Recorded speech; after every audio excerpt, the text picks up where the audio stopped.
shaping the educational experience at IIT Roorkee, leaving an inedible mark on countless students who have had the privilege of learning under her guidance.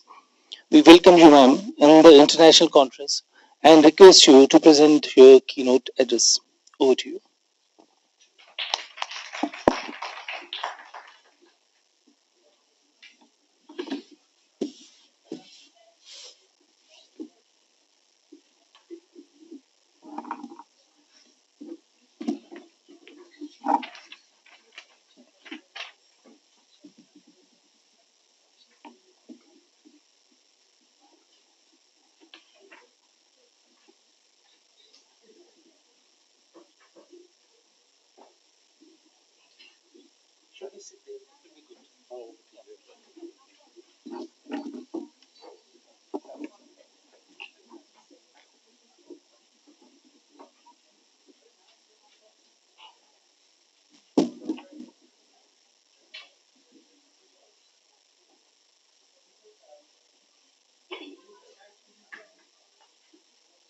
Good afternoon, all of you.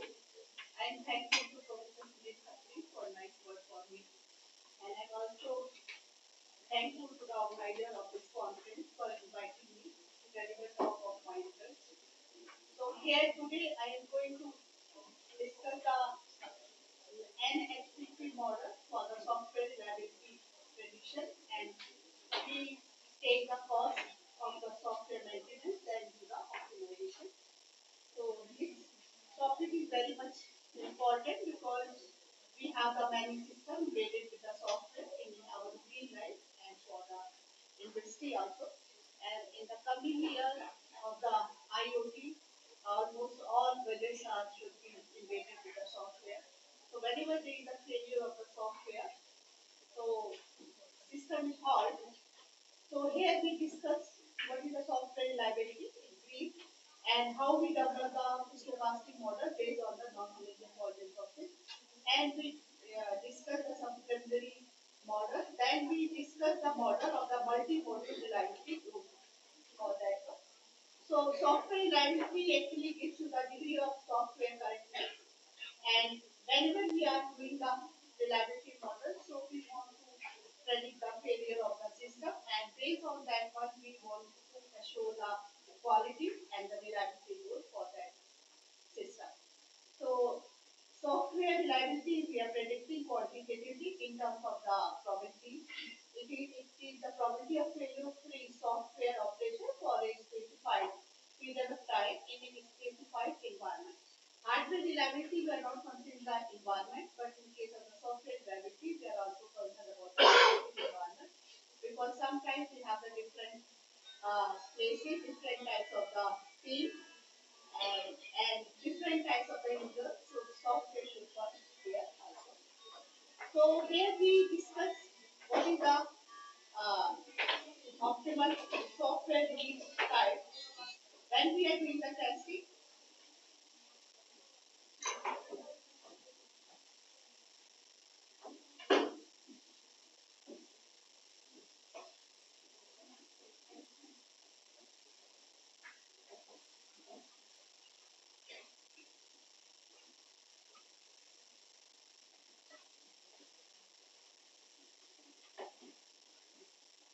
So we are concerned with the optimal release time. So for that one, based on the maintenance cost, we are taking the optimization and evaluate the optimal testing time. And software reliability is connected with the software functionality, usability, performance, and other things also. Maintainability is also based to the software reliability prediction. Whatever goals, reliability goals we want, we can do by doing the modeling of the software system. So, in case of the software, we are using the three aspects of the software reliability. We want to reduce the number of bugs, that is the faults or errors in the software, and we are also interested to reduce the downtime of the software due to the bugs arise in the software, and we are also interested to reduce the bug fixing time of the software. So whenever software is developed, so a lot of testing is done, and testing is done with the requirement analysis to the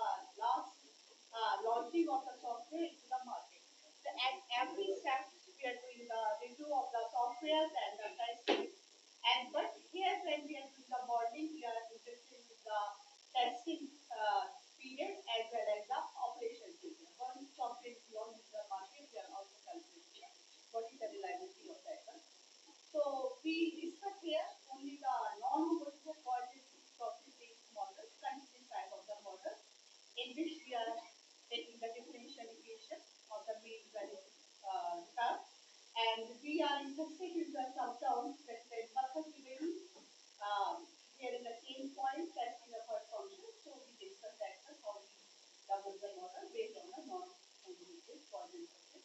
But they are the homogeneous Poisson based model also, and we are using the Q equation to develop that kind of model. And we are interested how we develop the fault tolerance model for the software. So for fault tolerance, we have to do the provision of the redundancy, and sometimes we are also having the how we do the fault prevention scheme, and we are also taking the emergent programming type to when we do the fault tolerance of the system. Whenever there is a testing of the software, sometimes some fault is also introduced in the software, so that is then we develop the imperfect geometry model.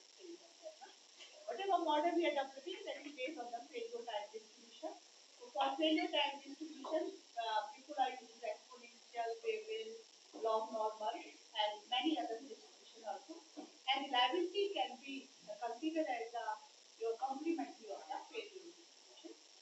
Basic model is started in 1979, that is developed by the Goel and Okamoto. And in this case, we are having the mean value function.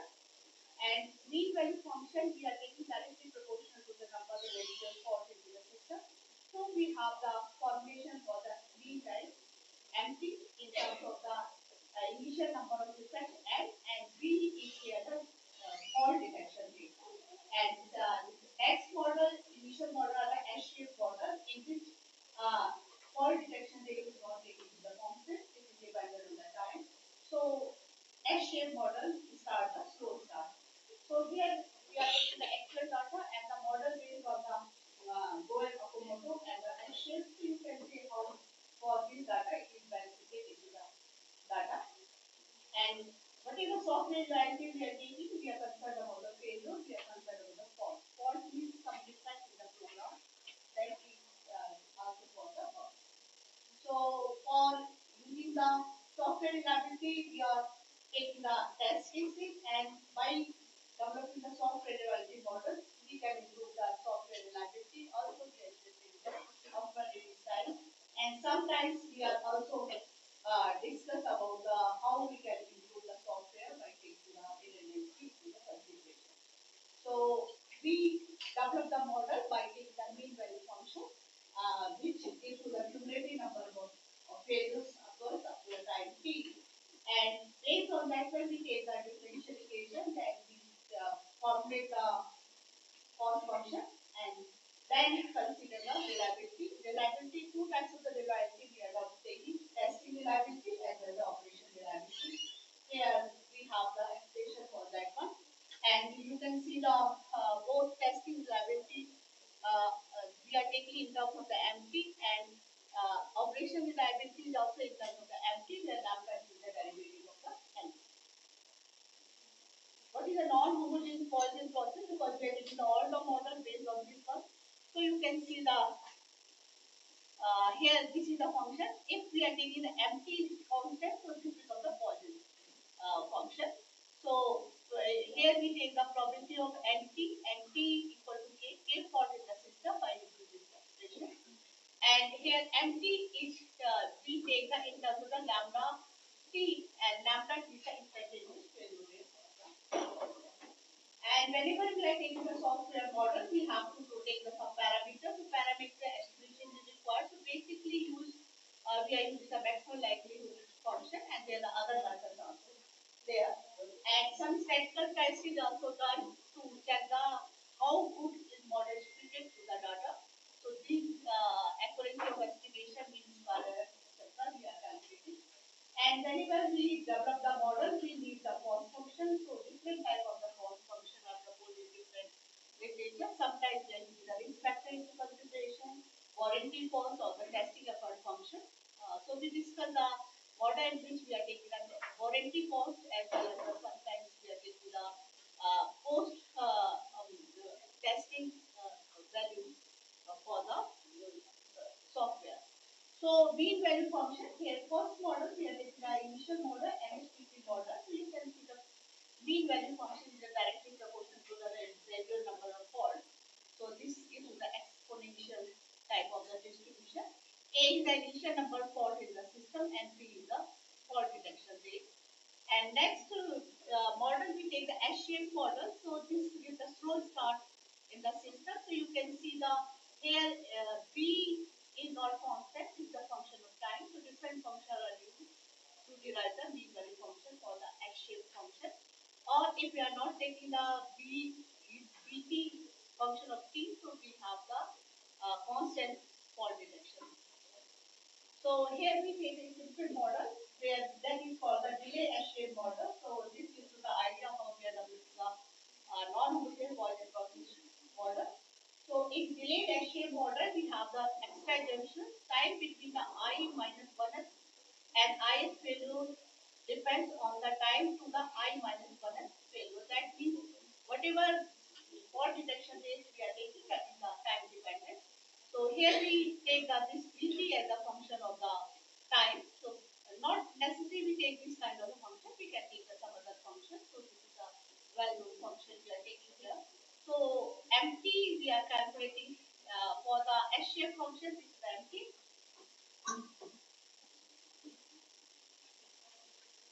Okay, so failure rate is the derivative we can obtain by taking the derivative of the empty. So that we have taken here. Maintenance cost we are calculating. So to take the maintenance cost, we are taking the three ingredients here into consideration. So initial cost, C0, CP is the testing cost, and CW is the warranty cost. So warranty cost function is taken into the consideration for this particular model. And you can see the in case of the warranty, we take the two cases. First case, we take when the warranty reliability growth does not occur after the testing time. So in that case, lambda that is standing failure rate is taken to the function of the testing time. It is not very important. And when reliability growth occurs after the testing time, that is the operation period. In that case, we are taking the lambda as a variable function of the time. So we are taking the cost function, then by taking the classical way, that means derivative equal to 0, and second order derivative cost reduction, we get this cost minimization problem. P1 is here, P star is the optimal testing time. And in the second case, we are also getting the optimal testing time in the same way. So you can see what is the optimal reduced policy for this particular case. P star is equal to P1. So if reliability we are taking the extended failure rate initial, it is greater than the failure rate and the time of the testing. So that means you have to do the testing to P star is equal to P1. If initial failure rate is less than the lambda P capital P in the second case, so in that case we don't use the test. So that way we are by taking the logic we are taking the optimal reduced policy, but by taking the inequality we are also getting the policy. So this is the second case when reliability goes occurs after the testing phase. So you can see that here we are having the P star by differentiating the cost function with respect to time. So we are getting the P1 equal to P2. So again we are giving the cost in a similar way as in the previous case. Whatever cost function we are taking the non-surplus optimization, which takes a function on the reliability. So you can see here we put the function on the reliability. So last equation, so minimize DC subject to the function, we want to minimum active reliability. So in that case, again we are getting a P star, whatever will be the value. And in this case also we are discussing the optimal release time policy based on that one. So by logic we can also derive this one, but mathematically by taking the inequality, whatever policy we get this policy here. If we are drawing the, we are taking the software reliability law and the expected total cost law, so you can see the complexity. So we will time P star we can get when we have to use the software. And based on the software reliability, you can see the here complexity. And whenever we are taking the percent frequency model, so we are taking the DC equal to P constant.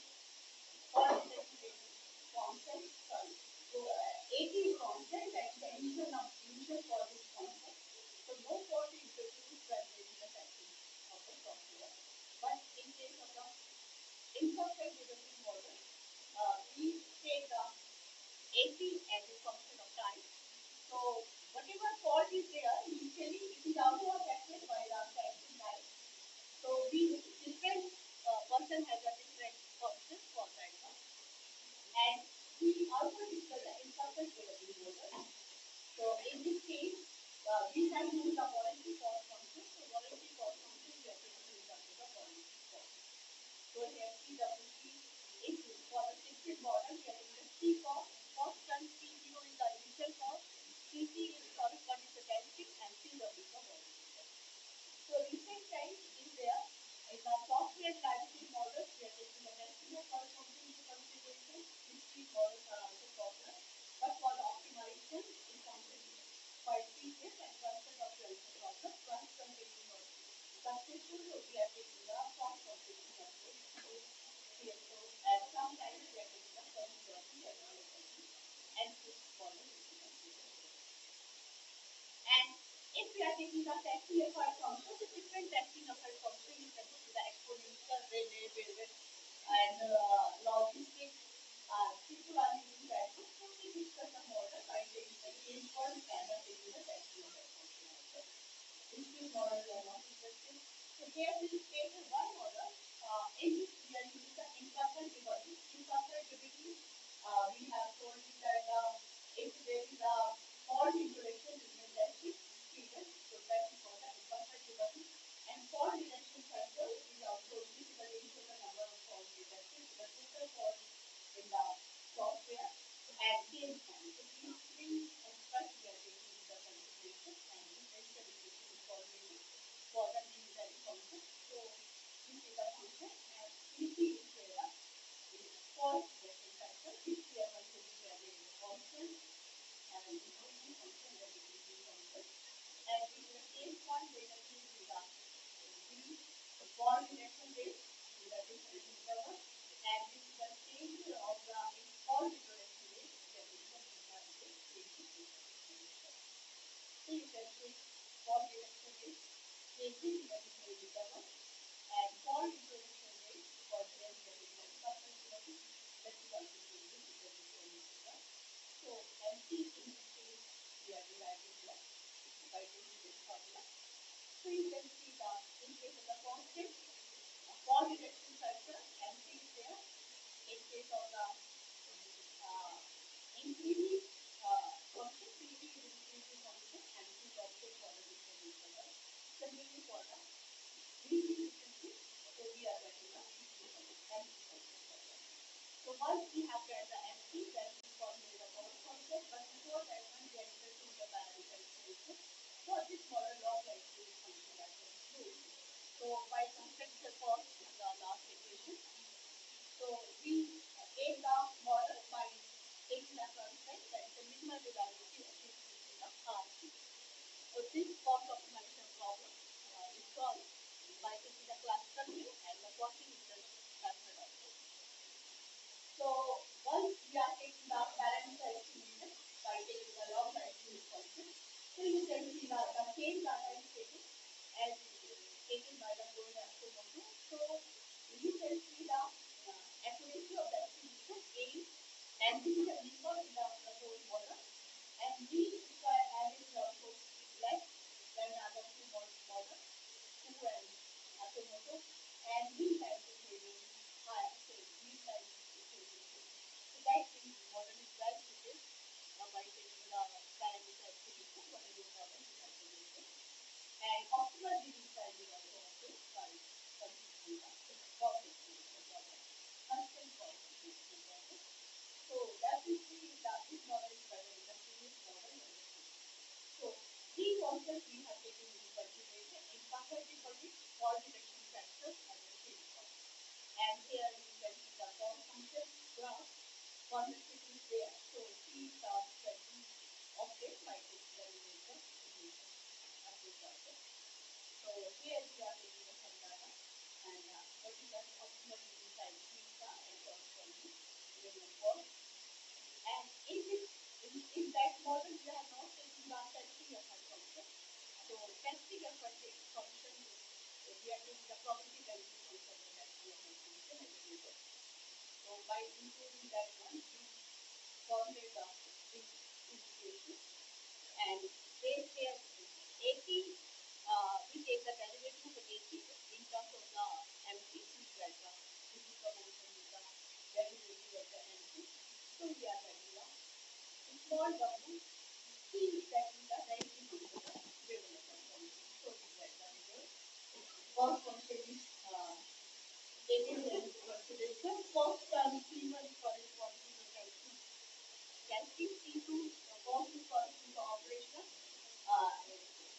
testing to the operational period, and T4 is corresponding to the whatever testing effort function is taken under consideration. Again, we have to formulate the cost optimization problem, so that we take by taking out the single constant and the minimum reliability function R0. So by taking the intervention method or another method, we get the result from the calculation. I am not discussing how to calculate that optimization problem. Just whatever the all parameters set. So again, we are getting the cost function, and we call this cost function to be nicely taken into consideration, and this can also verify by taking the Gaussian matrix, and the matrix is for the graphic, so we are getting the of the parameter. Ma'am, 5 minutes. Reliability is also plotted there. So we can modify the model for the multi-model, because this is a single model function, and we have the large project where the different things are working on the different models and different types of the faults are here. So we have the here n model and k types of the faults are there, and nth model has the same type of the fault. So total 2 faults is here. So for n models, different types of faults we are formulating the differential equation for the n. For the 3 cases, during the observation of the software, whatever we are taking the detection of the fault, that isolated feature, that is removable feature. So 3 cases we are taking into the consideration.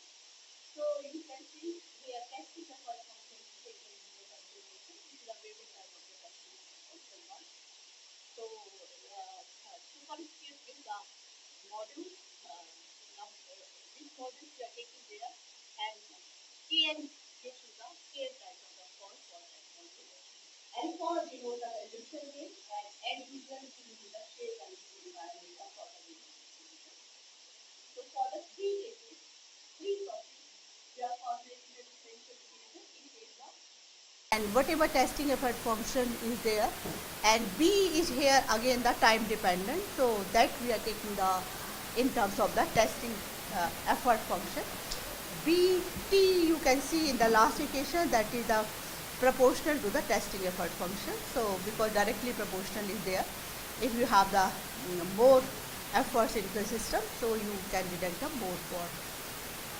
Again, MT is formulated by this multi-module system. Then we are taking the cost function for that one, formulated here, and C0 is the testing cost. So testing cost we are taking the constant, or this is the linearly dependent on the second case on the your testing effort function, because the small w denotes the here probability density function of the testing effort, and last one is that we are taking the power m of that one. So taking the three types of the C0T, we formulate the model, and then again by taking the cost optimization, we are taking the pollution, we are taking the policy, different policy for the 3 cases are developed here. So we are not taking the discussion about that one. And here reliability, we are taking for the operational reliability as well as the testing reliability, cost optimization problem, constant optimization problem, only single constant again. And we can put the more constant there on the budget and whatever may be the other skill of the software developer. So for all the cases, we develop the policy as discussed in the simple cases. Case 1, case 2, case 3, we are taking the based on the equality, or sometimes based on the logic, we can also take these policy for that one. And for this modular software system, we are taking the numerical simulation for all the 3 cases. Optimal release time T star and cost function is taken into consideration. Expected total maintenance cost is plotted with respect to different parameters, and you can see the convexity of all, in all the figures in reliability. Similarly, for the cost function, we take the two modular system, two types of the fault into consideration and get the trained of the cost function, and trained is again the convex. So minimum we can get whatever interval we are selecting here. Again, testing reliability, we can see it in PJ, and we are putting the more testing time we are giving there, and this is the almost S-shaped curve for that one. So whatever we have discussed, we have now conclude that one. For the software reliability models, we are generally taking the simple model without taking the imperfect debugging. So imperfect debugging is required, and we are taking a multi-modular system. So different kind of the fault in different modules should be taken into consideration. And of course, whenever optimization problem we formulate, that is the highly non-linear, and there are some constants are there. So classical optimization technique will not work. We shall use the whatever soft computing approach, GAPSO, D we are using for that one. But we are not sure that we are getting the optimal value. So not only a single optimization technique we are using, we are taking a 1, 2 or 3 optimization techniques. So make sure whatever result by the soft computing method, that should be the correct. So lot of scope in this area. So if you have any question, I will be happy to give the answer on that question.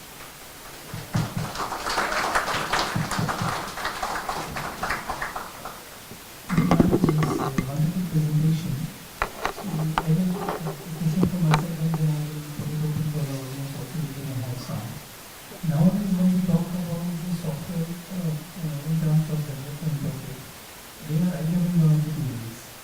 One thing is that we have already libraries available from where the fetching and reading becomes just integrating, and the smaller scale of development is needed at the full basic level. We have, for example, in Python, a lot of libraries are there, whether it is related to large language models or whether it is related to even data analytics. And most of the software are developed using those libraries, which is reusability we talk about. Another thing, the concept which is most commonly used is related layer validity system, where the users are involved in the beginning and the testing goes on for the period rather than identification, isolation, and removal, because that process has been changed completely.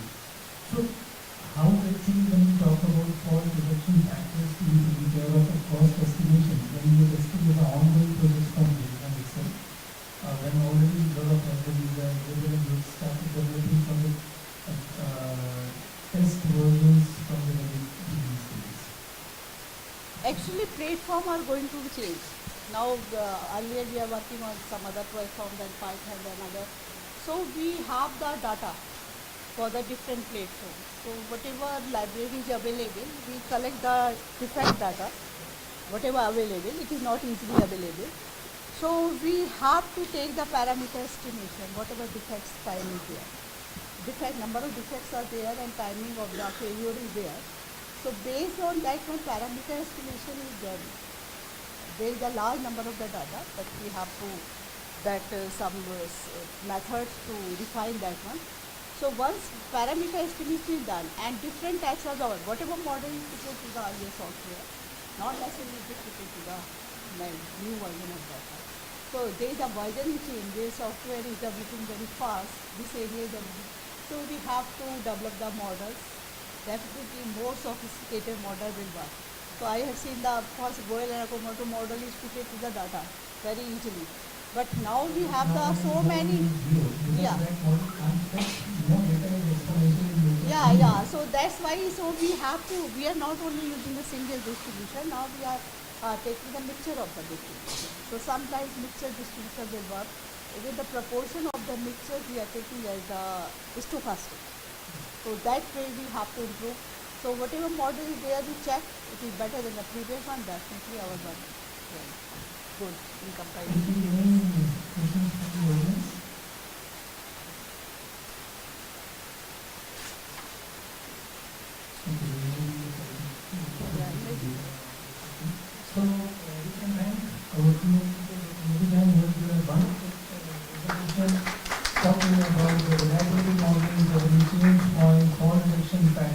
realistic neighborhood and cost estimation. It was a great presentation, ma'am, and thank you. And I think a lot of food for thought from all the listeners for there and many of the budding students who were there, the bachelors and masters also sitting here, and also some of the PhD scholars. So it can be a direction for them to work upon, and definitely they will be in touch with you.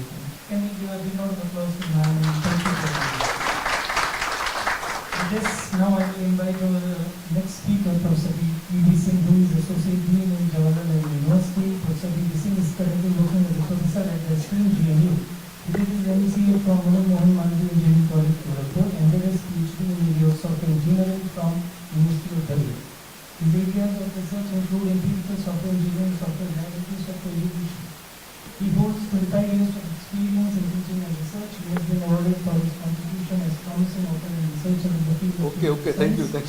by SRQM, New Delhi, India. Professor Singh has published several papers. Let me finish it for the authors for this audience to know about it. Professor Singh has published several papers in some of the most reputed journals and his journey of research, and he is now in administration also. Is a great source of inspiration for all those who want to work in a blend of administration and research. Over to you, Dr. Singh. Yeah. So good afternoon to all of you. My dear, very close friend, Professor Khatri, who is chairing today's session, and esteemed invited speakers and dear students. So today just I will discuss about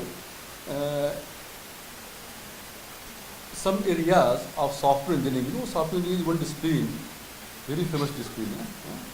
And its basic objective is you need to develop a software which fulfills the requirement of the customer and within given time and within given budget. So whole research is moving around all these three factors. You have to satisfy the customer, you have to release software within given time and within given cost. And secondly, just Professor Khatri has talked about how the software development process, all things are going to change very rapidly, and from closed source to proprietary. Today we talk about the open source softwares. So how the open source softwares are being developed. So just I will show you some models which can be used in the open source software development. Along with that, some applications of machine learning in the software evolution.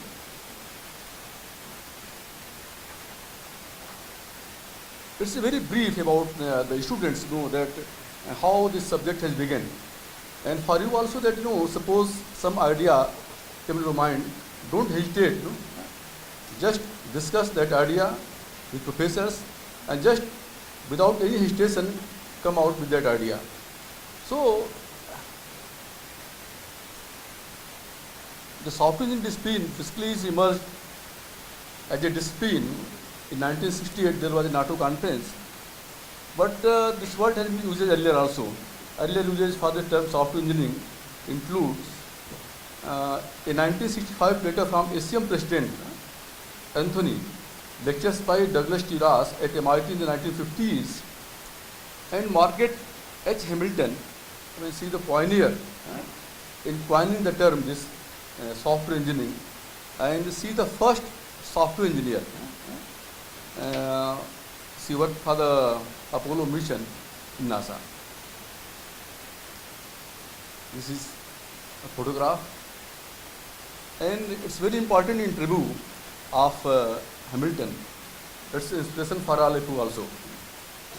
So in her interview, she is saying that I fought to bring the software legitimacy so that it and those building it would be given its due respect, and thus I began to use the term software engineering to distinguish it from hardware and other kinds of engineering.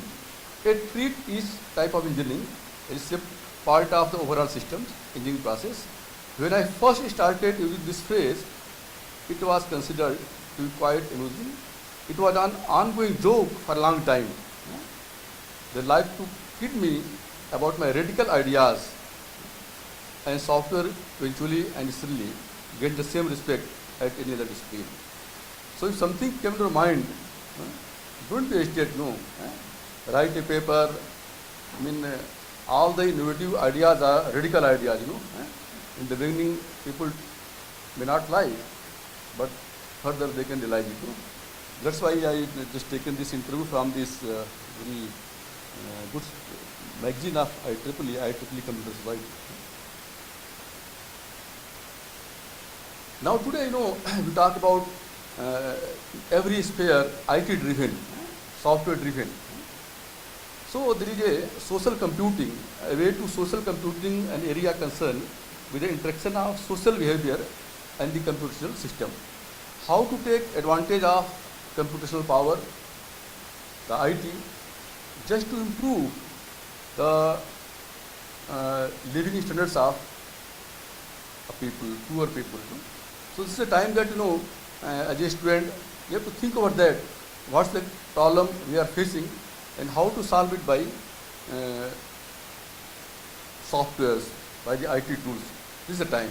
Just I will show you some platform which government has provided for everybody, where you can go and you can contribute for the development of open source software, and also you can feel that I am doing something for our society.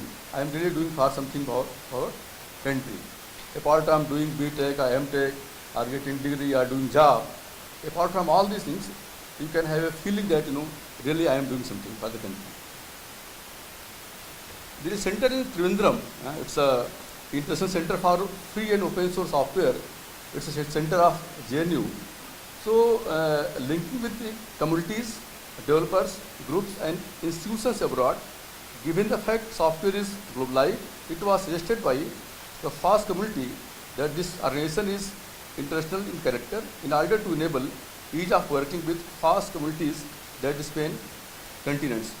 So with this center, many students, many faculties, many industries, people are, they have joined just to provide some kind of solution which our country needs, which our society needs. So it's a platform for everybody. You can also contribute here. There is also a openforce.gov.in. I think we are familiar with this site. OpenForce, just we opened about the sourceforce.net, a platform for developing open source software. Similarly, Government of India started in 2015 openforce.gov.in. Here, they are running thousands of projects. Suppose as students, you have some idea in your mind that I can develop some app, some tool, some software which can solve this kind of problem. So you can just float your idea and that this platform. And many students, many faculty, many software engineers can join with your idea, and after some time you can get a product. But you have to give this product free of cost for the society. Not you have to take money out of that. So it's a platform created by Government of India, openforce.gov.in. As a student also, you can know on the GitHub, various repositories are there. You can go there and you can try to fix some bugs also. There are so many kinds of bugs are there. You can take those bugs, you can fix those bugs. As a faculty also, we can give assignment to our students just to go on that software and fix at least 5 bugs. One big bugs carrying 1 mark. So you can have a good practical experience here.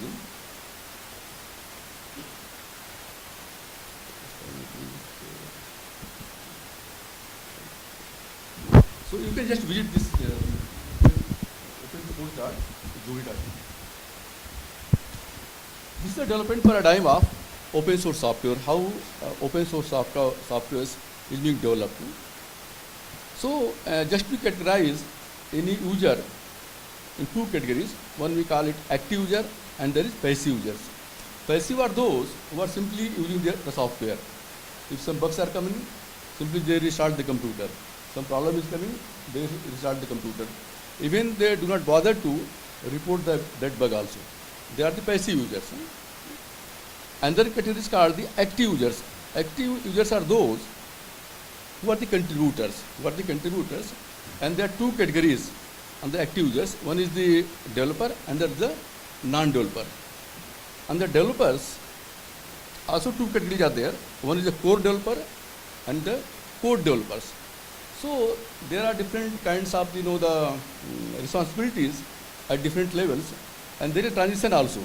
You can move from passive user to active user, from active to passive, from non-developer to developer, from developer to developer, non-developers, from core developer to core developers. You can move on. You can switches depending upon your your work, your interest for that software.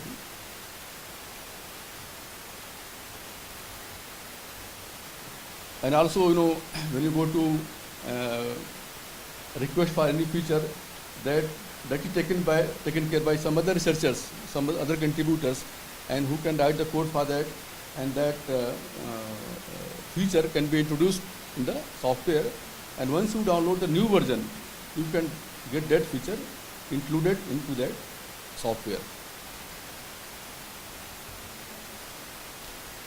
So once you go for introduction of new feature, once you go for the feature enhancement, so always you have to write a code, and there is chances that you just ma'am has told about the error generations, some errors may also generate. So just to see, you are user and you are submitting some issues. Issues may be new features, feature enhancements, and the bugs.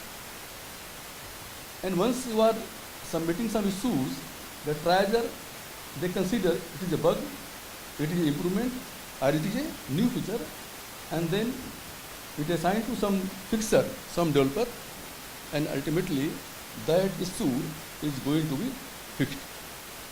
So in this area, there is a lot of work are there, Once suppose you are submitting some issue, which is a bug, now you can develop some models to find out what the priority level of that bug, what the severity level of that bug, how much time this bug will take in fixing, who can be the right developer for this bug. So there are different areas are there. It's a kind of it's a software evolution. How any open source software evolve from the scratch. Then there is about the bug tracking systems. There are many bug trackers are there where you can submit your issues.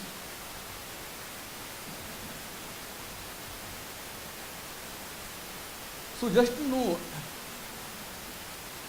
as a normal user, you can be a developer to reporter, from developer to triager, and also from developer to fixer, developer to the commenter.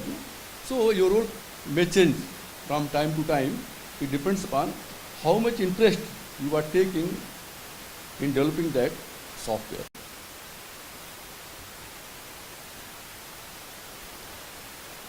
So simply, a software is evolved through an active participation of users in terms of reporting of issues. Issues means bugs, new features, and feature improvements.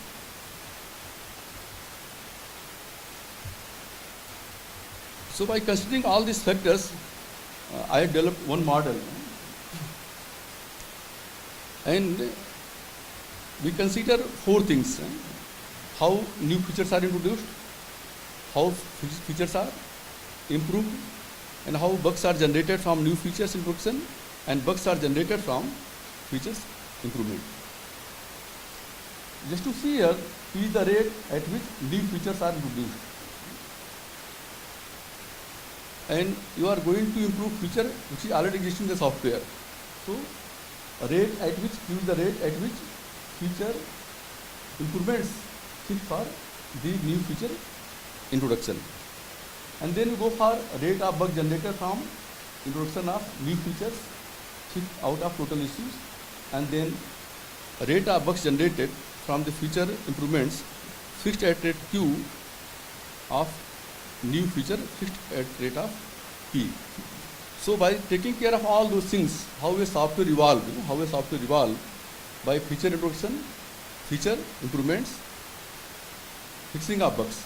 So by taking care of all those things, just develop a model which take care of the open source software development.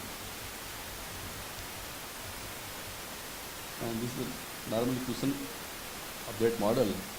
And Then once you have a model, you have some data, you can apply this to this model, and you can get all these things, reliability and everything, you can get it.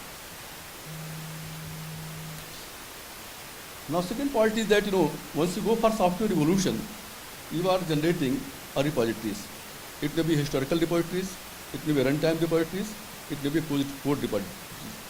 So as a scientist, as a researcher, you can work on these repositories, all these kind of repositories, and you can develop some mathematical models, you can develop deep learning techniques, you can develop machine learning techniques. And once you develop some techniques, once you build some classifier or anything, again, those models can help in improving the quality of software. So but today, due to open source softwares, data is available with you.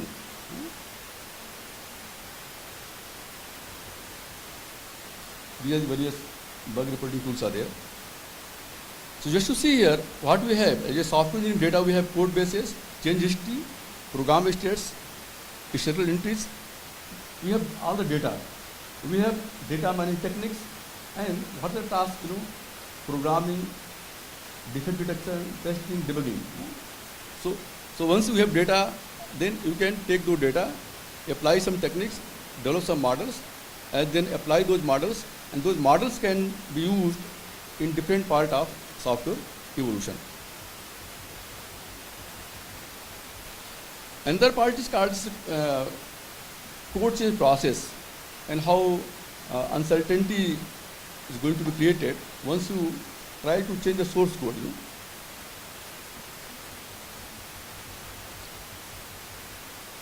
So just to see one diagram here. Suppose these are the files A, B, C, D, and for any particular time period T1, T2, and T3, just to see here what is total number of changes in one duration, and what is particular number of change in a particular file. Then accordingly you can calculate the probability, and then by entropy formula minus pk log pk, you can find the value of entropy. You can find the value of each files, entropy value of each files. You combine, you can get the software entropy. So by using entropy, you can measure the uncertainty arises in the software due to source code changes. So these are the various forms of those variations of those entropies. So I'm not discussing all these things. So already research papers are available. I have written a couple of papers on these areas, also you can get it.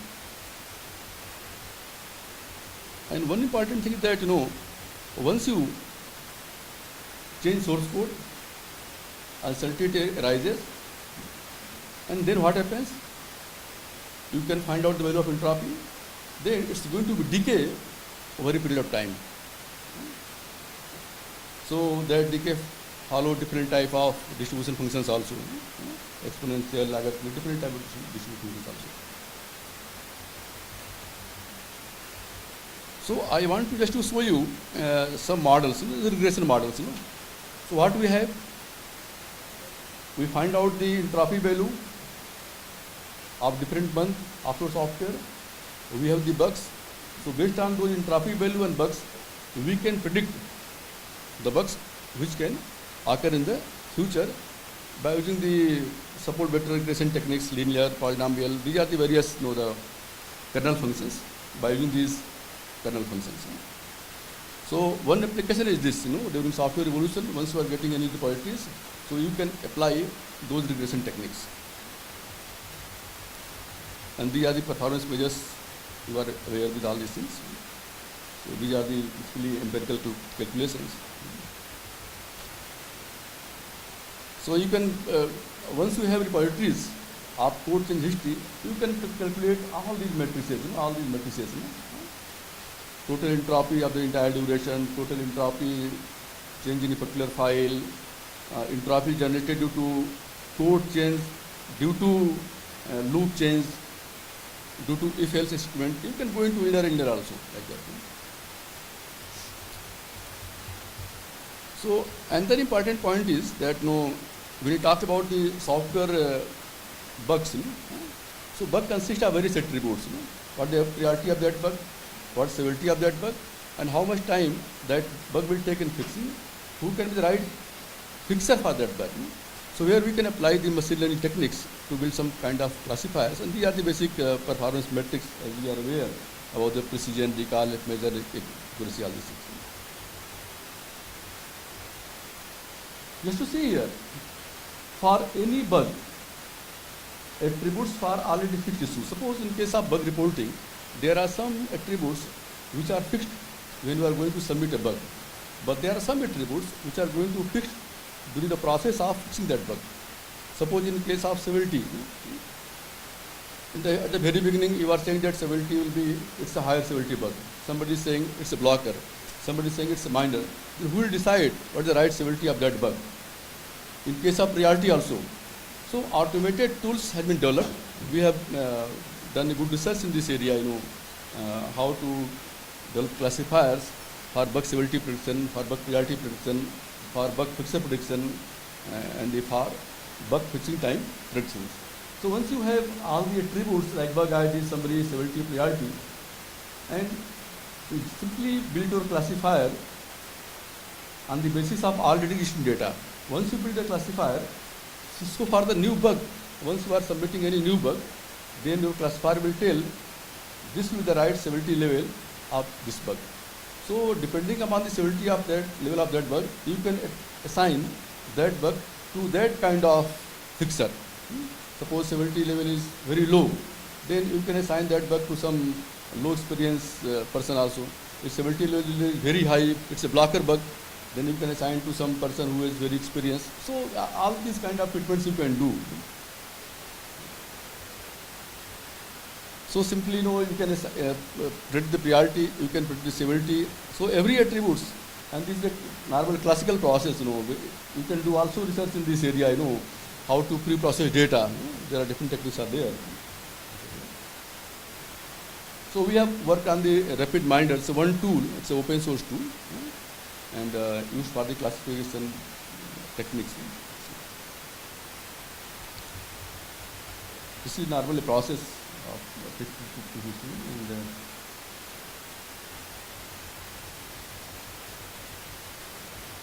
and so once you have data, it's simple one example of data. That we have bug ID, this severity level, or major, critical, trivial, major, all these things are there.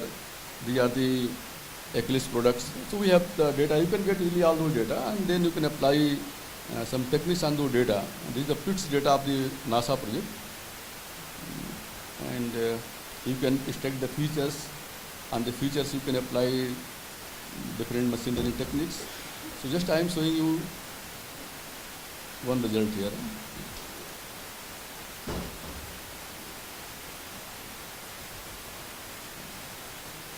So simply we have compared, this is the one example, that we have taken closed source project of NASA and open source of the open source project of Eclipse. And we have compared our techniques is given better on which type of data, closed source or open source. So we apply these techniques. Well-known techniques are there, net-based, SVM, GA40, Reaper, and random forest. So these are the basic work on these areas. You can apply some other techniques, imbalance problem, various problems are there. So what I want to tell that on software repositories, you can apply different techniques, classification techniques and models, and those techniques can tell about some other attributes. They can predict some other attributes of those bugs, and further they can be used in the software maintenance activities, in the software evolution activities. And the last, I will only request you just to visit the openforce.gov.in, and as a student, try to search some projects are there, and try to associate with those projects, so that also your name will be highlighted, your university name will also be highlighted, that you are doing something for the society. On this openforce.gov.in, there are more than 1,000 projects are registered there. Also, you can register also some projects there. So you can get so many contributors also. So you can do big work there. So thank you so much.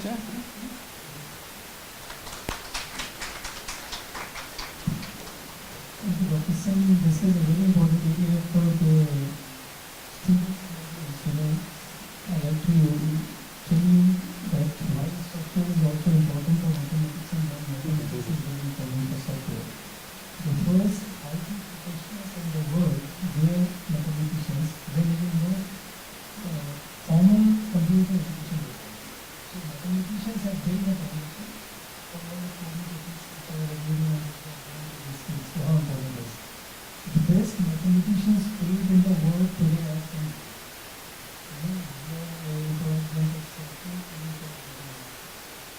so, for mathematicians also there is a great scope for science, there is a great scope for when we talk about software, development, modeling, and estimation of probability in the cost estimation, technique, Dr. Nadia was presented. And when Dr. Singh was telling about the open source software, the machine learning, evolution of the software over the years, this is something really a very important area where you all can jump into for good. Dr. Singh, my one question for you is that what was the size of the data on which testing is used? Yeah. Because that's always Very, a very point important, for you. very important question, very important question. So normally in the beginning, I think in open source area, the products are not very old. Maybe they are 10 years back or 7 years back products are there. So at one go starting, we have taken the entire data, But also, when you have less number of data, I think due to limited time, I have not shown all those slides. You can go for cross-group study. You can build your model on some other project and test on some other project. It's kind of the cross-project models, cross-project classifiers. So there also is scope of research. How to find a similar project. Then fuzzy and everything is going to be applied.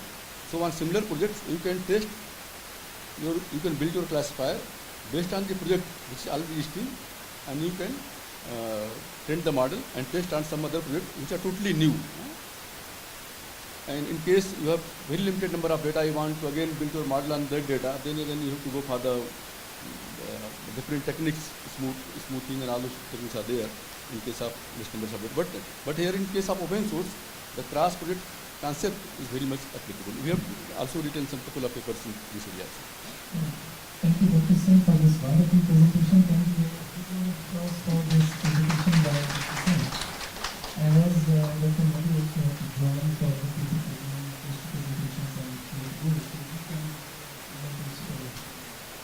So I now request Professor Sunil Kumar Khatri to felicitate Dr. Madhu Jain with a memento.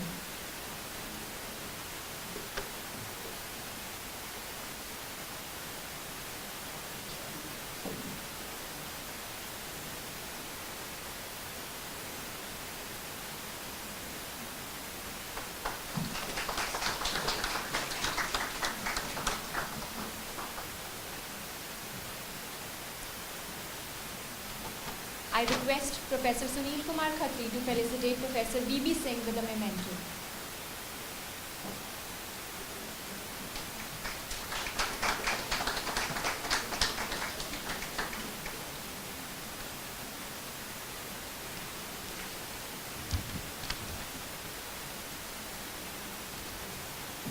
We will now continue with the remaining talks of our invited guests.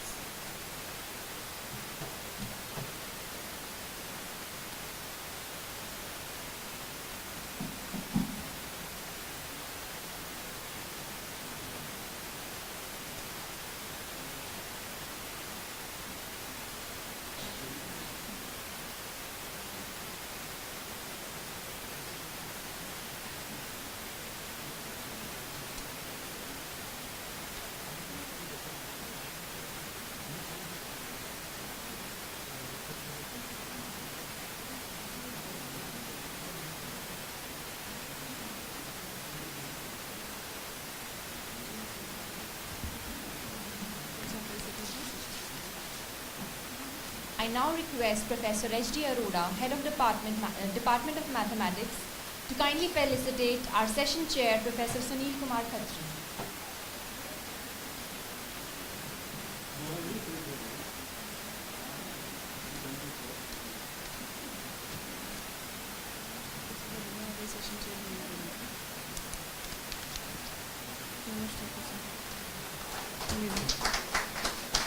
ये इसको लगा दीजिए, ठीक है।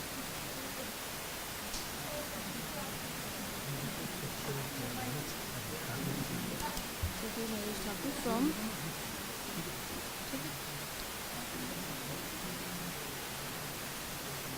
Professor Manoj Thakur ji.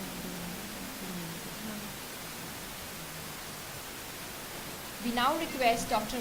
Professor Manoj Thakur, School of Basic Sciences, IIT Mandi, to chair the remaining session.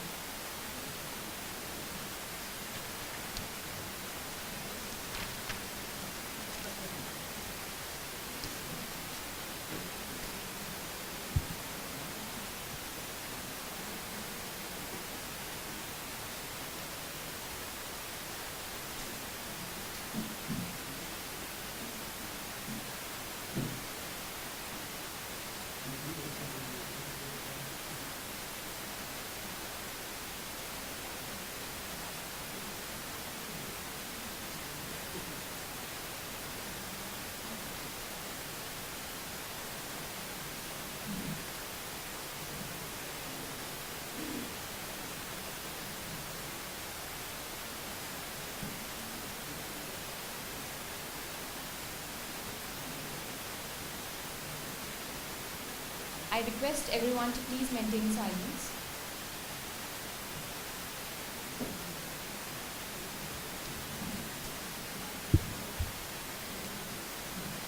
Okay, good evening everyone. It's my privilege to introduce the next invited speaker, Mr. Sarla Parekh. He is from the Department of Mathematics and Statistics, studying Dhanpur Gujarati. Dr. Parekh is a professor and dean in the Department of Mathematics and Statistics at Dhanpur Gujarati. He is a member of various research bodies. She is published more than 100 in various reputed journals. वो कर देता है। She has also guided more than 30 PhD scholars. To her credit, she was invited to deliver lectures at many places on various research topics for funded projects. Her research includes MDP models, demography, and applied sciences.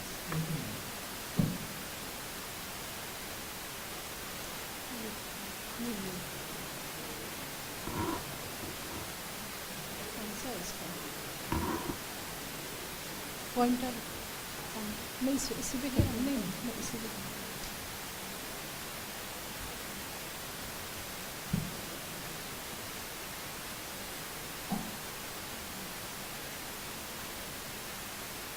So good afternoon to everybody. Faculty members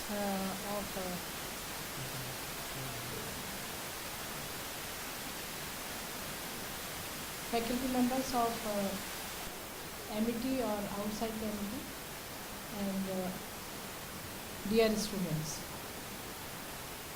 Suppose when we have seen that hunger index of Sri Lanka, what is hunger index of India, what is poverty index of any country, it means what? First thing, that if we are have to calculate hunger index of suppose our country, it means we have to accumulate all the inhabitants of our country. Is it so? Yes, we have to. But so that we can say, if you are the student of statistics, then you are aware that that group is known as population. Population is, or statistical population, might not necessarily that it is a set of only the human beings. It might be the collection of any type of objects, but the condition is that all must have some common characteristic. That is the population. And as we want to calculate the hunger index of our country, it means we have to include each and every person of our country. So that is the here population of human beings. That is means we have to draw conclusion about the whole population. That is the scenario. But because of some many constraints, it is not possible to investigate or to reach out the every unit of the population. So what we have to do then, and the constraint might be that it is too much cost effective, and it might be too time consuming, or it might happen that our testing of the unit is destructive in nature. Suppose we have to test the blood group of any person, then we do not take the whole blood of the, or we cannot take the whole blood of any person. We only, because the testing is of destructive nature. When we take the whole blood will no more. So we have to take only the part of that. So because of many constraints, we have to go for only analysis of the part of the population, that is known as subset of the population. Population is set and sample is subset, and it is also we should maintain the condition that sample should be the best representative of the population. Why?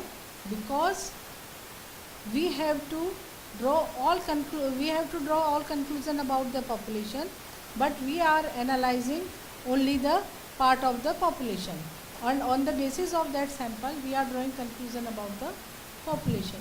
So the sample should be the representative of whole population. This is the, in left side, the population 12 units are there. The units might be of the different types of units are there, and in right side we have a part of the population, and we tried that we accumulate each and every type of the unit. So we took up every type of unit, that is the 4, and this method of drawing sample from the population might be different. There are so many methods of sampling are there, but when first we have to define what is the sampling. So actually by the method by which we are taking sample from the population, that method is known as sampling, and in every situation we have to justify that why we are adopting a particular method. We must have a particular justification. That's why we add that sampling is a scientific method of drawing sample from the population. So we add adjective scientific before the sampling. There may be so many methods. Suppose out of us we have to select only 4. There may be so many methods. Random number method, that is the chit method, lottery method, or I may sit here and the first 4 coming I may select, or just my convenience, or who want to come. There may be so many methods of drawing the sample. So the sampling, there are so many methods of sampling, but before that, when we have to draw units from the population, this is my population, and I must have, if suppose from you I have to select only 4, then I must have the list of every one of you, and that is the known as sampling frame. That it means my study, suppose I want to calculate the average height of this group, then my study unit is the person who is sitting here is my study unit, and my sampling unit might be same. If I select I make the same number of chits as the number of persons are sitting here, but it might also happen that it is too time consuming, so I can make chits of these sittings. These are the groups.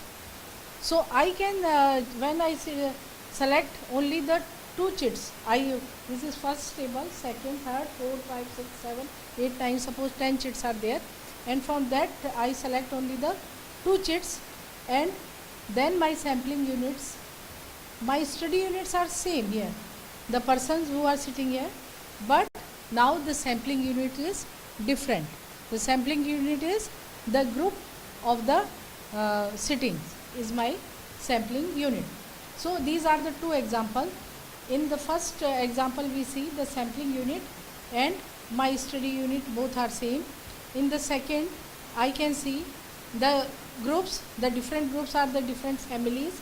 I divided whole groups into different families, and from those group of families in my sample I select some families in my group, but all the members of those families will be included in the ultimate sample. So study units are again the same. So now we have defined another terminology, that is sampling unit. So we have defined sample, sampling, what is sampling, and sampling units. Now another thing, that list of the sampling units, that must we have beforehand when we have to draw sample, and that is known as sampling frame. So for adopting any sampling technique, sampling frame is the must. So this is another example in which the multi-sampling is done. Here again the study unit are the persons, but first we divide the whole country into states. Then first we take some states, and from each states are divided into districts. Some districts are this is the second stage of sampling, and from selected districts we may select few villages. Then this is again this is fourth stage sampling. From selected village, then we can select some households. That is my fifth stage sampling. So this is the example of multi-stage sampling. So we can reach to the ultimate units by passing many stages, or we can just to reach it only at one stage. So now we have population. For that we make study population, but for we have to draw sample for our convenience. So but before sampling, the sampling frame is must. So this we have considered, all the things are there. What is population, what is sample is there. Now what are the maybe the different type of sampling. The first which I discussed, the chit method or random number table method. These are the 12 units, and one by one chits 2, 5, 8, 10 number chits are selected, and that number of fellow is selected in the sample. This is the simple random sampling. This is probability sampling. Probability sampling means that each and every unit of the population has some chance of being included in the sample. That type of sampling is known as probability sampling. And that there may be the non-probability of sampling also. Suppose I have to select the cricket team, then I will select only the player who knows cricket very well. So that may be the purposive sampling. That is not a probability sampling. So in probability sampling, every unit of the population has some chances of being included in the sample. In simple random sampling, every unit has equal chance of being included in the sampling. And in the simple random sampling, it might happen, here it is happening that I am getting all type of units, but it might happen that I may get the same type of units my sample. So to avoid this situation, what can I do? I can divide the whole population into disjoint groups, such that these are the disjoint groups, that within the group there is homogeneity, and if heterogeneity lies, that is the between the groups. And from each group I select some sample, and that combination of those units will make the ultimate sample. So this is known as stratified sampling, and the groups such are made are known as strata.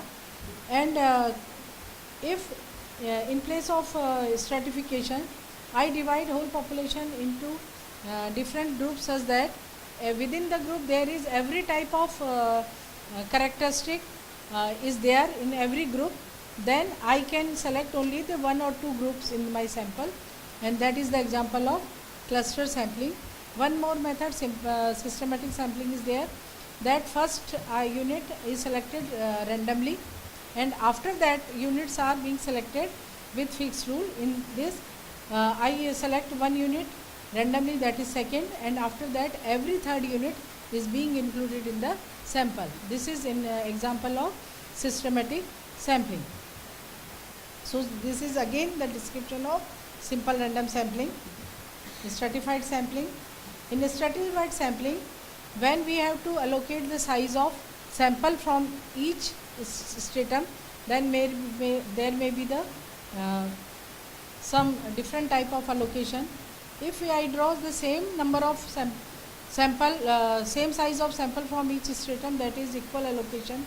If the sample size proportional to the population size, size of the stratum, that is the proportional allocation.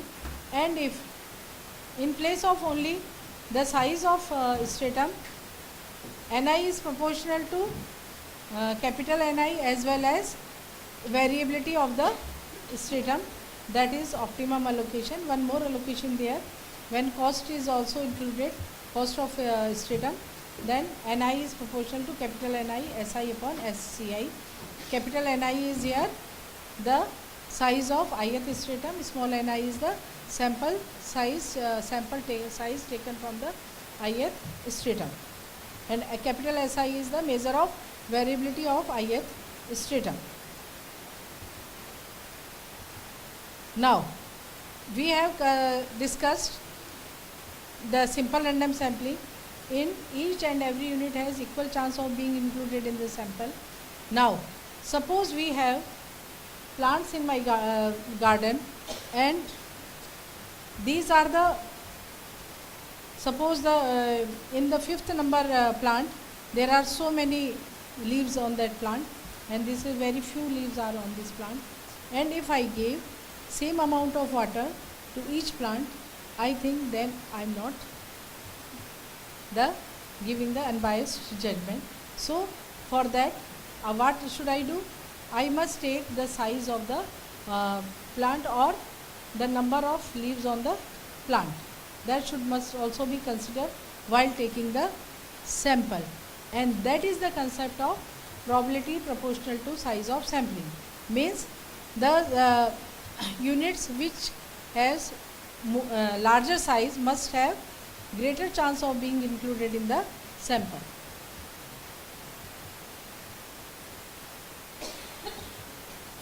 So in this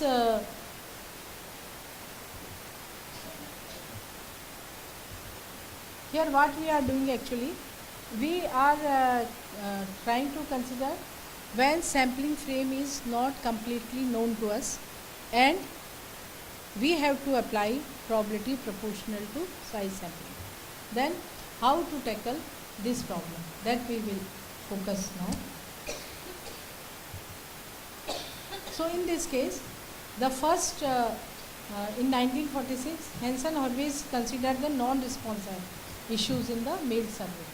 The non-response issue and the incomplete frame, both are the different things. Incomplete frame is we do not have the complete list of the sampling units, and a non-response issue means I have the list, I make the questionnaire and give the questionnaire to each one, and I may it may possible that some of the respondents do not provide the response to each question. That is the non-response error. But this type of problem is taken by Hansen and Horwitz in 1946. This is slightly different, but this made the way of considering the incomplete frame.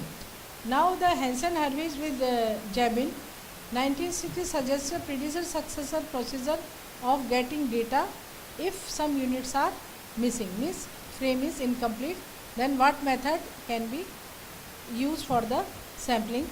And Singh in 1989 gave a mathematical formulation of this problem, but the significant contribution of this problem of incomplete frame is first given emphasized by Gupta and Agrawal in 2007, and in their review they said that the problem of incomplete frame is not unusual.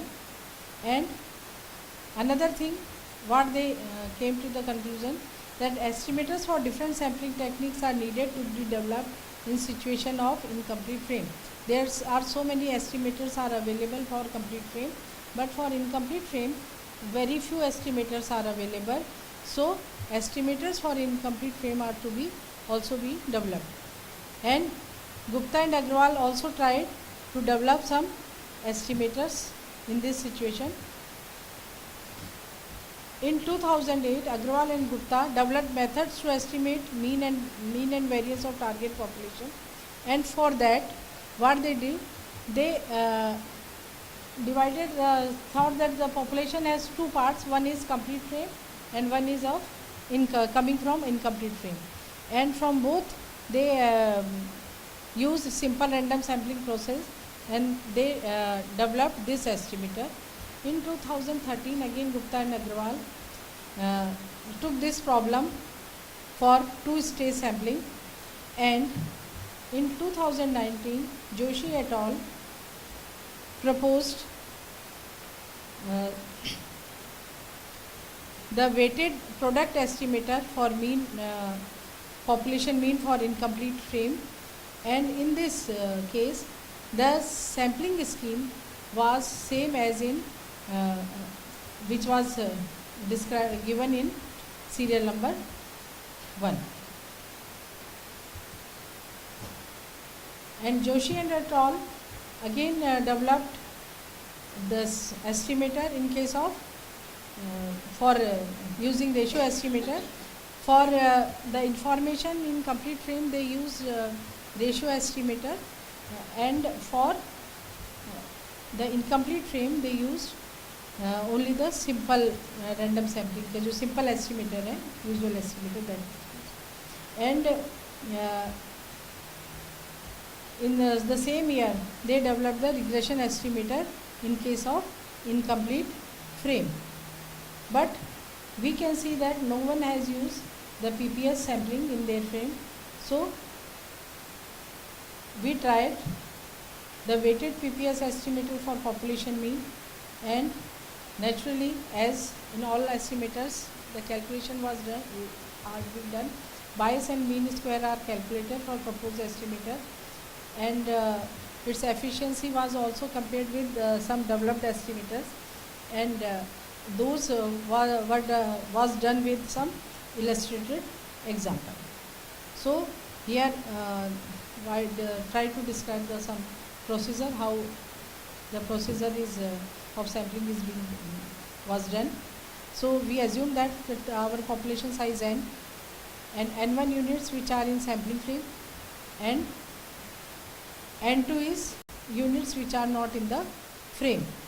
Now when n2 is not in the frame, so we are not aware about the capital N2, and n1 is sample of units to be selected from capital N1 complete frame, and n2 we are assuming that sample of units occurring between here. What we in further how this n2 and n2 prime are coming, so that will be clear from our further slides. These are the notations.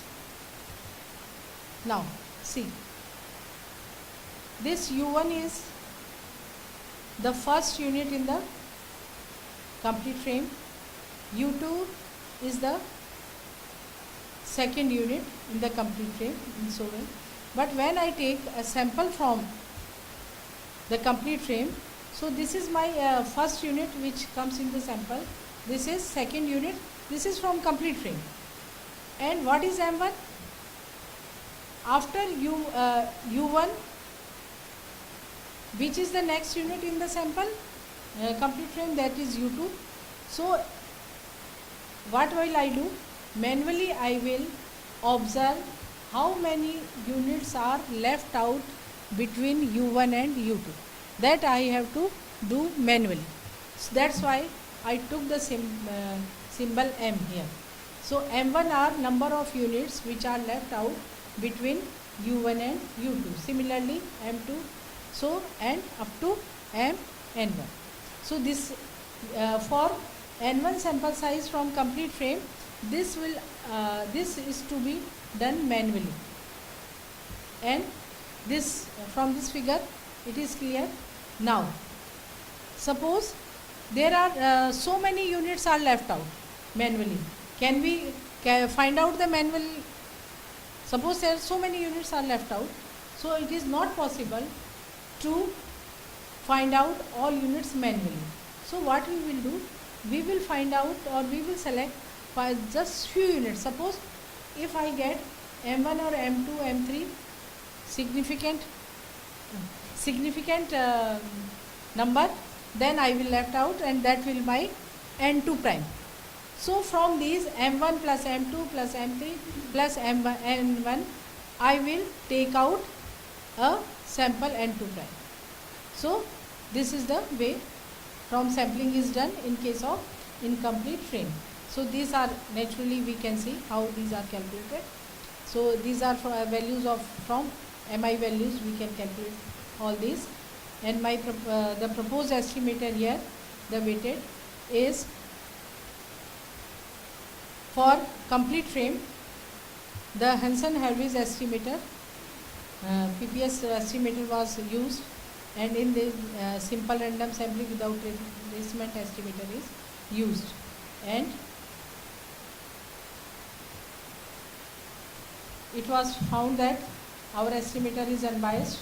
So when it is unbiased, then naturally we will not go for the biasness, we will go for, or mean square, we will go for the variance, and variance comes out to be this,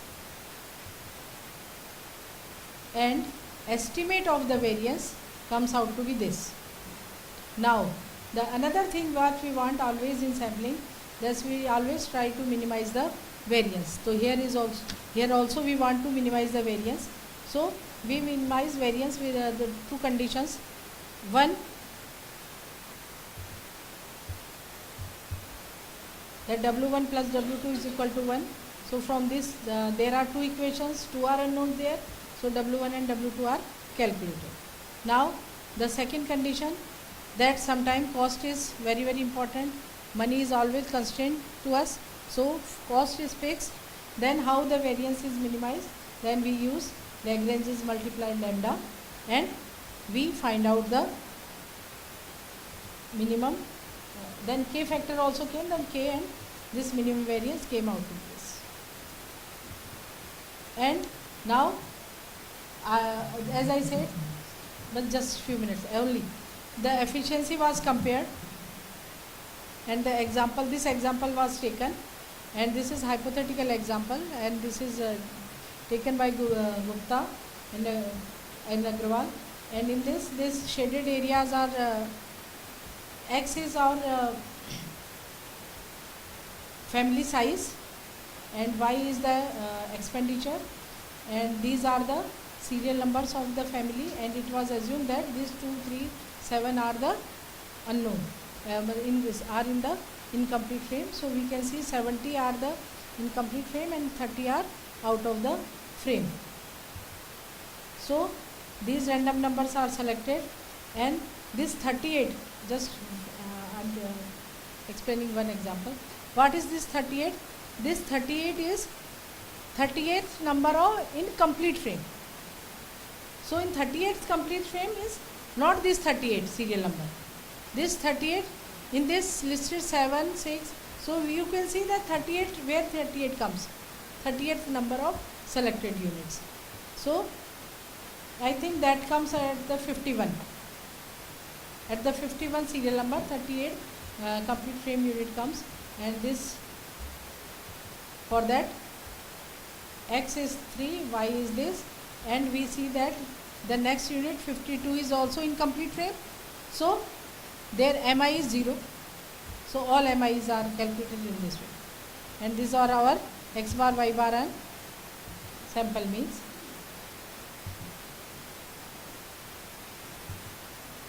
So N2 for N2 prime, and how these are the two cases are considered, and results are obtained for our estimator. This is Hansen Horwitz estimator, and this is our estimator, and the average expenditure is now this.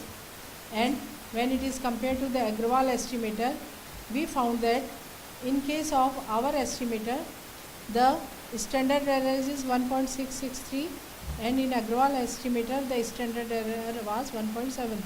So naturally the estimator developed by us is the better estimator developed by the Agrawal and Gupta.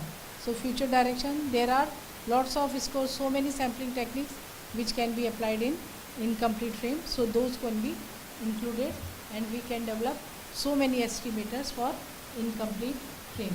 These are the references which I used now. Thanks.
So, good afternoon everyone.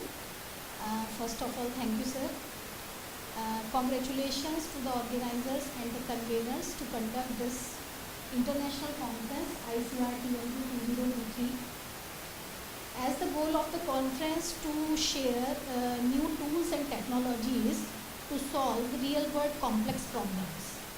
So today's my talk is about EOQ with economic order quantity with trade credit, a fuzzy approach. Fuzzy means where we handle the uncertainty or the weakness in the information. So firstly, we will cover some basic terminology related to inventory and fuzzy, and formulate a basic fuzzy model which deals with the inventory fuzzy parameters. We generally take the triangular fuzzy numbers or the trapezoidal fuzzy numbers. We can apply the fuzzy set theory in many areas like statistics, operation research, mathematics as well. So inventory, what is inventory? In our daily life, we all do stock of many items. We all. So inventory is the stock of physical goods, commodities or other economic resources which are used to meet the customer's demand or requirement of production. In inventory, two basic decisions are there. First is how much to order, and second is when to order. Inventory may be of any type. It means that it is of raw material inventory, work in progress inventory or the finished good inventory. If we take the example of the production of a chain, that means first step is the raw material process. Second, after the production, second step is work in progress, and the last one, when the product is ready for sale or ready to use, then it is called the finished good products. A supply chain. Next topic in the inventory, it is the supply chain. How the product is formed and it is its delivery to the customer. A supply chain is the network of all the activities involved in delivering a finished product to the customer. A supply chain consists of many players like supplier, manufacturer, distributor, retailer, and lastly customer. In 1913, for the calculation of optimal quantity, F. Harris introduced the concept of economic order quantity. In this figure, on the x-axis number of units are plotted and on the y-axis we take the corresponding cost. At the point that is the equal, that is when the carrying cost and the ordering cost both are equal, this point is called the equilibrium point, which gives the optimal quantity and the corresponding optimal cost. So these are some assumptions to formulate the EOQ model. One product is involved, annual demand is known, lead time is 0, no quantity discounts are here, and shortages are normal. So after the development of the theory in 1913, in 1932, R.H. Wilson calculated it numerically by the formula Q star is equal to square root 2 AR upon H. Here A is the ordering cost for the item and H is the holding cost and R is the demand rate per unit time. Next term is very powerful tool, that is the trade credit tool. Trade credit or the permissible delay in periods.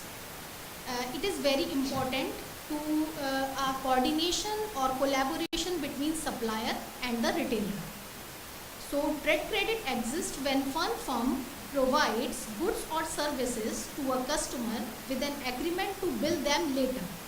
Firstly, he collect all the products from the supplier and after some time he pays all the payment or receive a payment or service from a supplier under an agreement to pay later. So in the literature we have two type of trade credit or permissible delay period, that is one level and two level.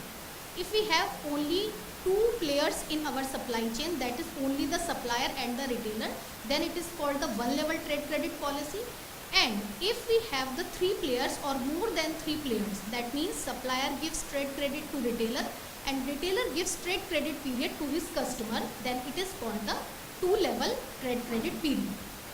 This figure shown this. Producer gives trade credit of M period to the retailer and retailer also gives trade credit to his customers to N period. Now some major issues are there. Everything is not deterministic every time. Some uncertainty exists everywhere. So this is the main issue to handle the uncertainty, like uncertain demand, uncertain lead time. So three type of uncertainty, three type of models in supply chain are deterministic models, stochastic models and the fuzzy set theory. By using the fuzzy set theory we can formulate the fuzzy models in which the some parameters are not known precisely. So fuzzy set theory, fuzzy logic is not the logic that is fuzzy, but logic that is used to describe the fuzziness.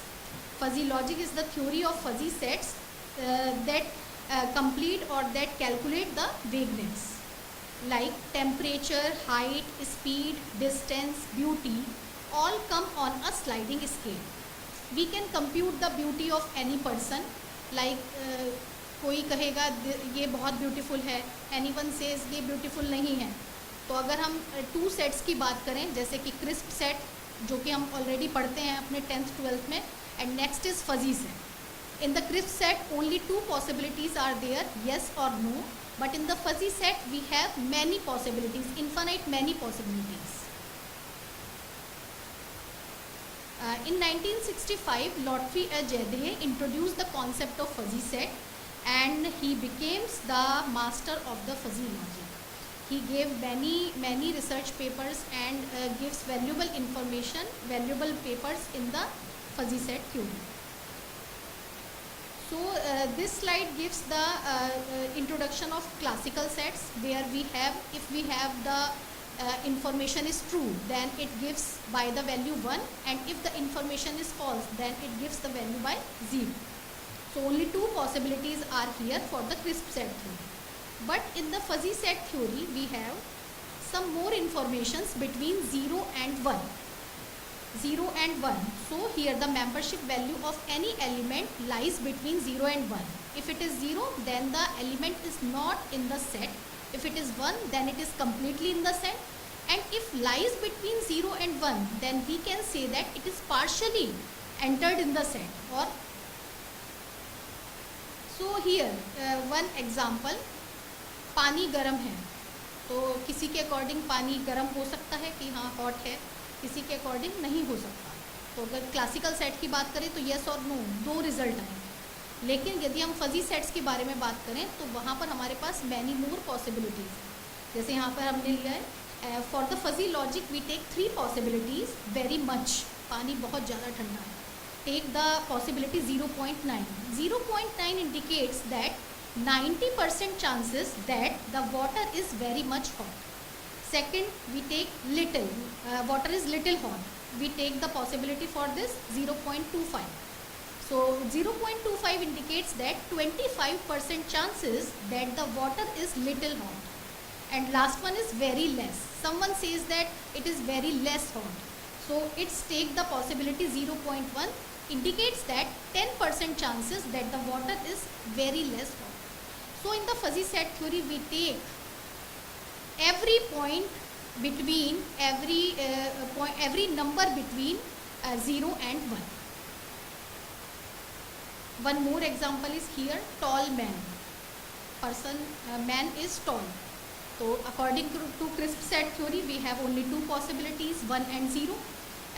Here in the table, third column defines the crisp possibilities, and in the fourth column we can see that in the fuzzy membership we have the values between 0 and 1. So in the crisp set theory we have the graph like sharp edge, but in the fuzzy set theory it is in the curved nature. So next is fuzzy number, which is very useful in the modeling purpose. Any number is deterministic. We can take the demand 40 units, but if it is uncertain, we can take it as a fuzzy number by using any type of fuzzy number like triangular fuzzy number, trapezoidal fuzzy number. Here in this modeling, I have taken triangular fuzzy number. So fuzzy number is, fuzzy set is convex and normalized, and its membership is defined on R, where R is the real number set, and it is piecewise continuous. Then it is called, it is a fuzzy number. So fuzzy number represents a real number interval whose boundary is fuzzy.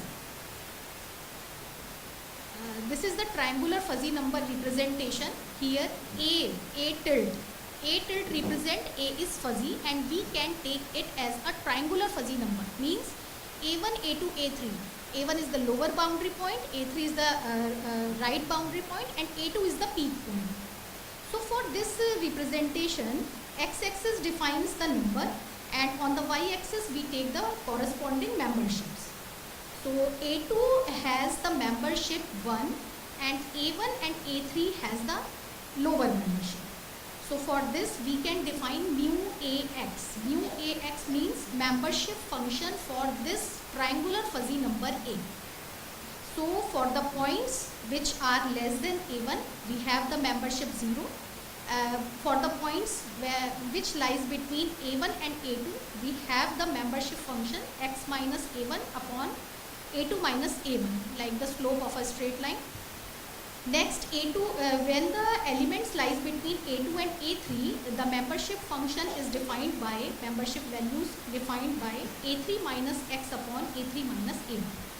So according to this, we can define the membership function of the elements of a triangular fuzzy number. This is the alpha cut representation for this triangular fuzzy number. Next is the trapezoidal. Like triangular, we have the 3 points, and the trapezoidal fuzzy number, we have the 4 points. Here, one more term is we have the interval A2 to A3. A2 to A3, we have the membership value that is equal to 1. These are the triangular and trapezoidal fuzzy numbers and their alpha cuts.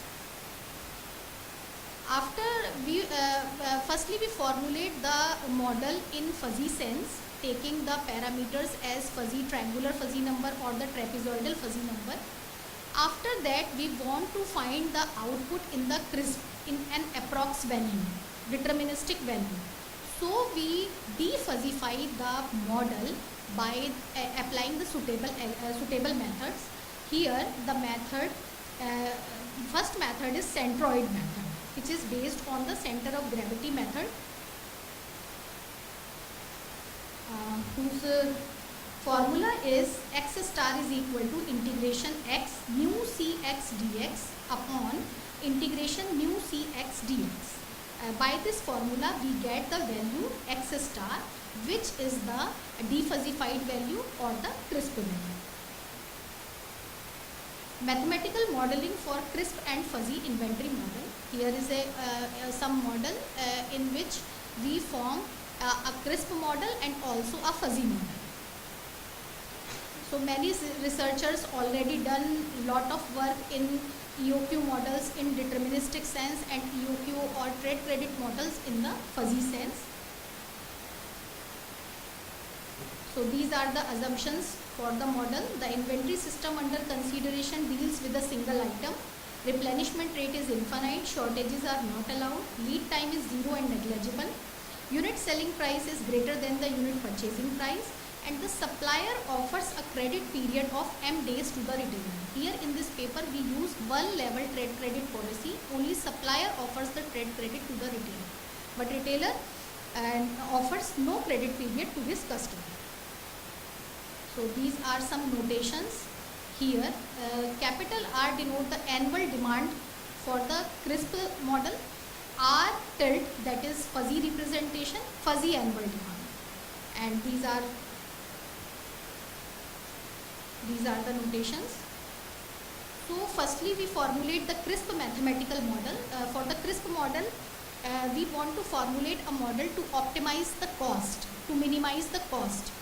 So here in this model we calculate ordering cost, holding cost and the total cost. So cost of placing an order, OC is equal to A upon T, where A is the ordering cost and T is the total time of the cycle. Inventory holding cost or the inventory carrying cost for this cycle is denoted by IHC. This is HRT upon 2, where H is the holding cost per item, R is the demand, T is the total cycle time divided by 2. Here in this model we take the trade credit policy also. So here we have two cases. This trade credit period M is greater than the total cycle time or less than the total cycle time. So here we have two cases. First case consider the M. M is the trade credit period which supplier offers to the retailer. So in this time period 0 to M, supplier earns some interest and after that he charged on the unsold units. So first IE1 is represented by PIE. I is the interest charge per dollar per year divided by T. Integration 0 to M. 0 to M it is earned and after that the supplier will charge on unsold items. So in this figure we calculate IE1 and IC1 respectively, and the total cost is calculated by ordering cost plus holding cost plus interest charge minus interest earned. In the second case we can calculate M is greater than equal to T. So here the trade credit period is greater than the cycle period. So in this we calculate only the interest earned, and the total cost is calculated by ordering cost plus inventory holding cost and the interest earned minus. So here we have two cases. So we have two cost functions K1T and K2T.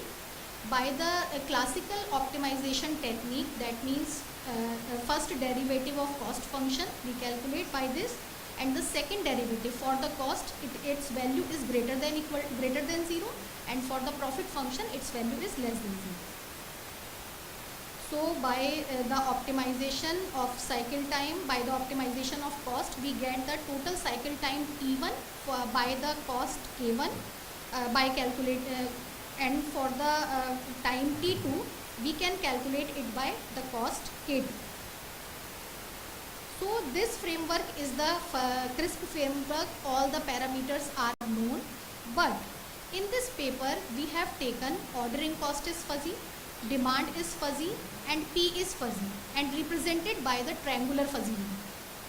Okay, so A is represented by 3 points, 3 numbers A1, A2, A3, R is represented by R1, R2, R3, and P is represented by the fuzzy number, triangular fuzzy number P1, P2, P3. As similar, we formulate the membership function for all the triangular fuzzy numbers. So we can formulate for A1, for A, for R, and for P. Now using the alpha cut method, we formulate the alpha cuts of ordering cost, demand, and selling price. So these are the functions for cost, fuzzy cost functions. We can calculate it by alpha cut method. Similarly for the K2 function, and after that for the T1, calculation for T1 and calculation for T2 by using alpha cut method. So this is the numerical example. We can take A is the fuzzy number, triangular fuzzy number, R is also the triangular fuzzy number. This is the cost, this is the total calculation. P is also taking as the triangular fuzzy number, and in this we take all the 3 cases for P.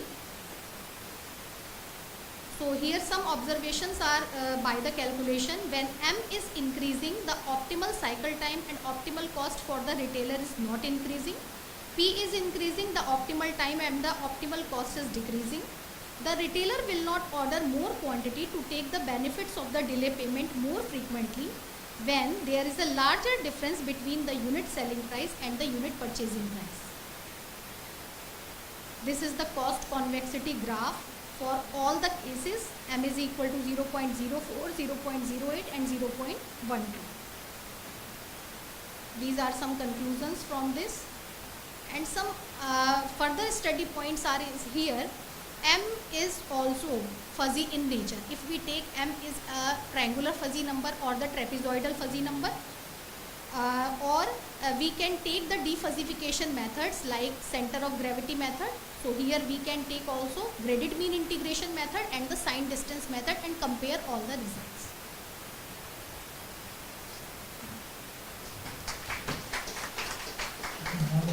ये बहुत जल्दी था.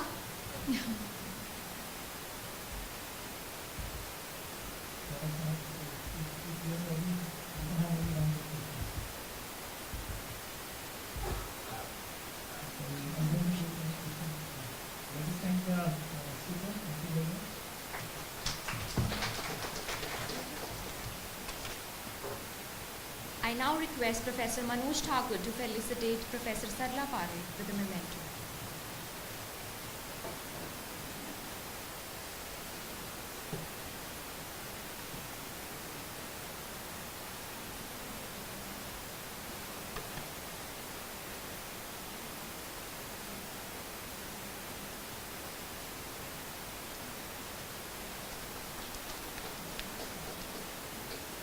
I request Professor Manoj Thakur to felicitate Dr. Isha Sangal with a memento.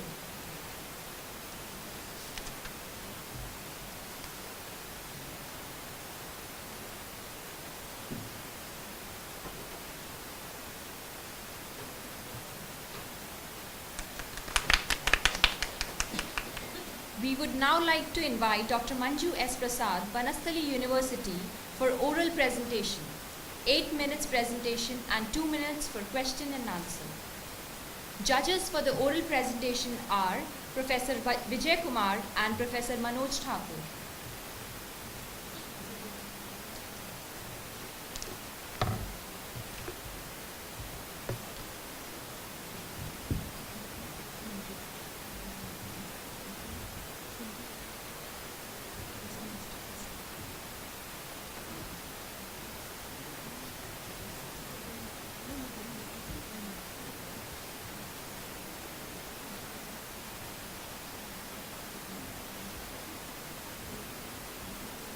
So I'll strictly stick to the time.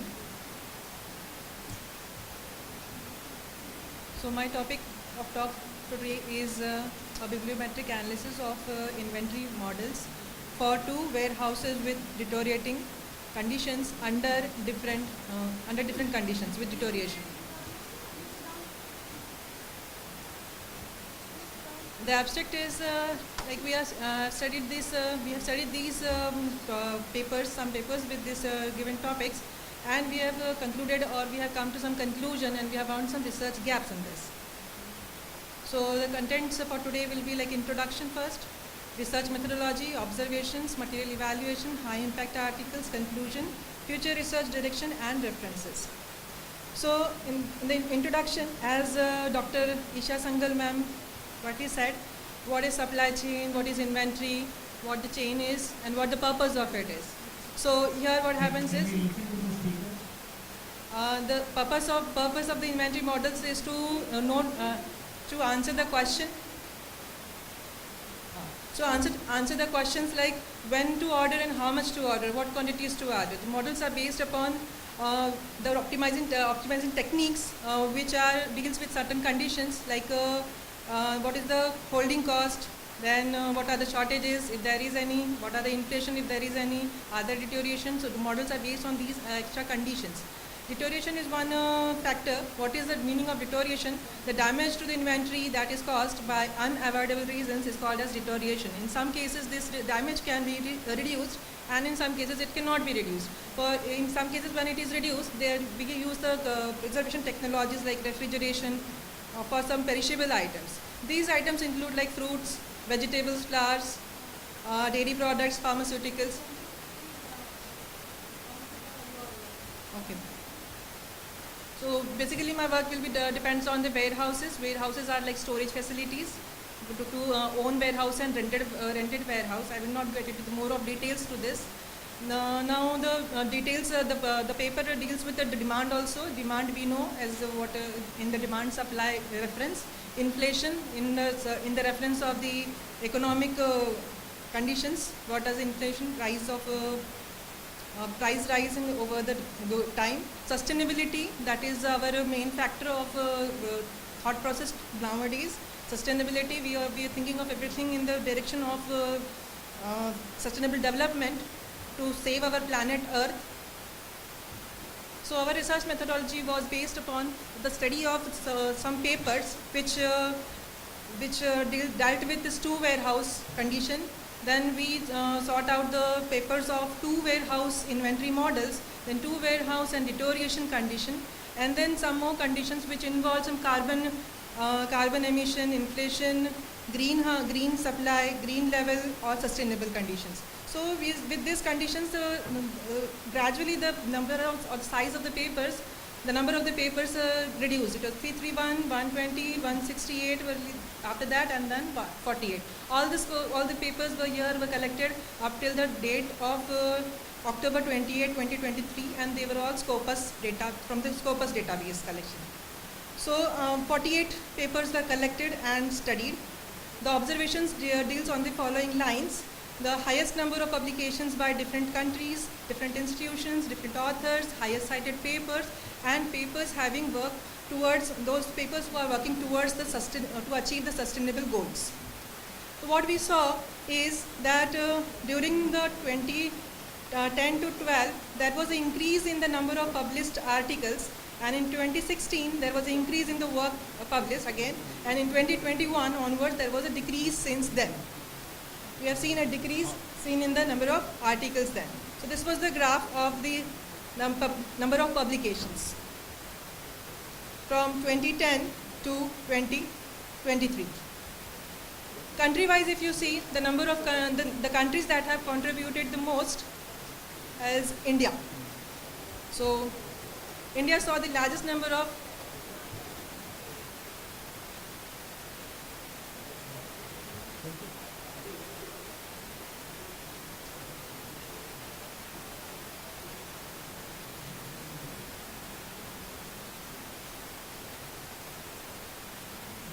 So India saw the largest number of contributed articles towards these topics: warehouse, deterioration, and some more conditions involved in it. Publications in India that were most seen were the top three were University of Delhi, of course, then Banasthali Vidyapeeth and Devanagari College, Meerut. So these three were the top, with Banasthali University of Delhi have contributing the most of the publications towards this topic. Then we drew this network diagram from the WAS viewer, and we saw some clusters. So this was a diagram seen by the WAS viewer software for analysis. Yes, sir. It was a co-citation. Then we saw the co-occurrence analysis, the keywords that are occurred. Then there were some top 10 highest cited or highest impact articles that were seen. We studied those things, what are the conditions involved in it. So mostly the conditions were based on partial backlogging and demand, supply. The basic assumptions in all the research papers did not contain any environmental issues like environmental loss due to the carbon emission and energy consumption. So future research direction is therefore open. So we have come to the conclusion that there is a future direction of research in this direction, like warehouses, and they emit a certain amount of energy or carbon to the environment. So that way there are some news articles which are contributing, and India has started towards working it, but there were not any papers I could find out from India in the Indian scenario where the warehouses contributed towards the green warehouse. So there were some newspapers, so this was one of the articles that I have come across and references.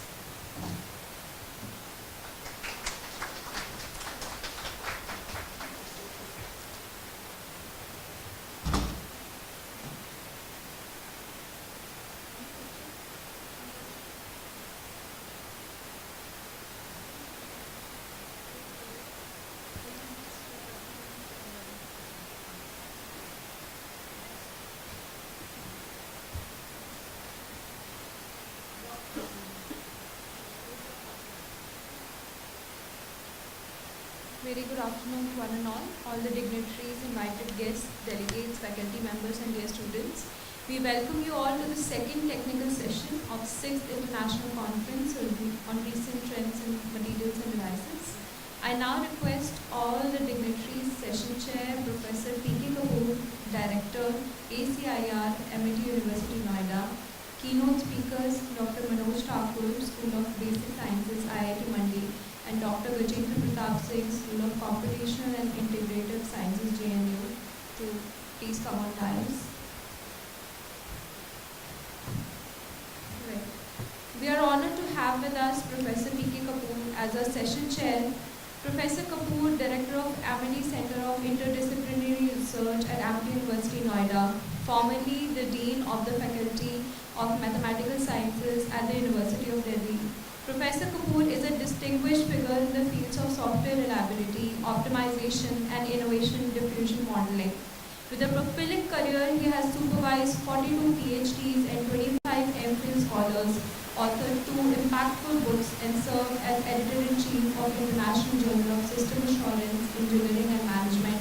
His leadership includes presidencies of SRE, QOM, and ORC. A recipient of numerous awards, including the Best Teacher in Operations Management by Bloomberg and UTV. Professor Kapoor's influence extends globally through keynote addresses and lectures at prestigious international universities. His contributions have shaped the landscape of research and academia. I now request Professor Kapoor to kindly introduce our keynote and invite guests to deliver their talk.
Thank you, sir. Thank you very much. Professor Kapoor, my master's teacher, who taught me when I was pursuing master's in operational research from Delhi University. And this is the opportunity to present my research work in front of you and Professor Kapoor is here. Basically, in this talk, I just wanted, can I speak without mic? I'm audible? Okay. Basically,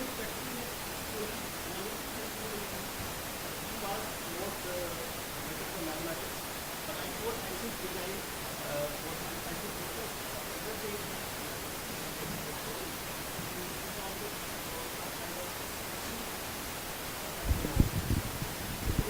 whenever sometime we are interested to model the complex system.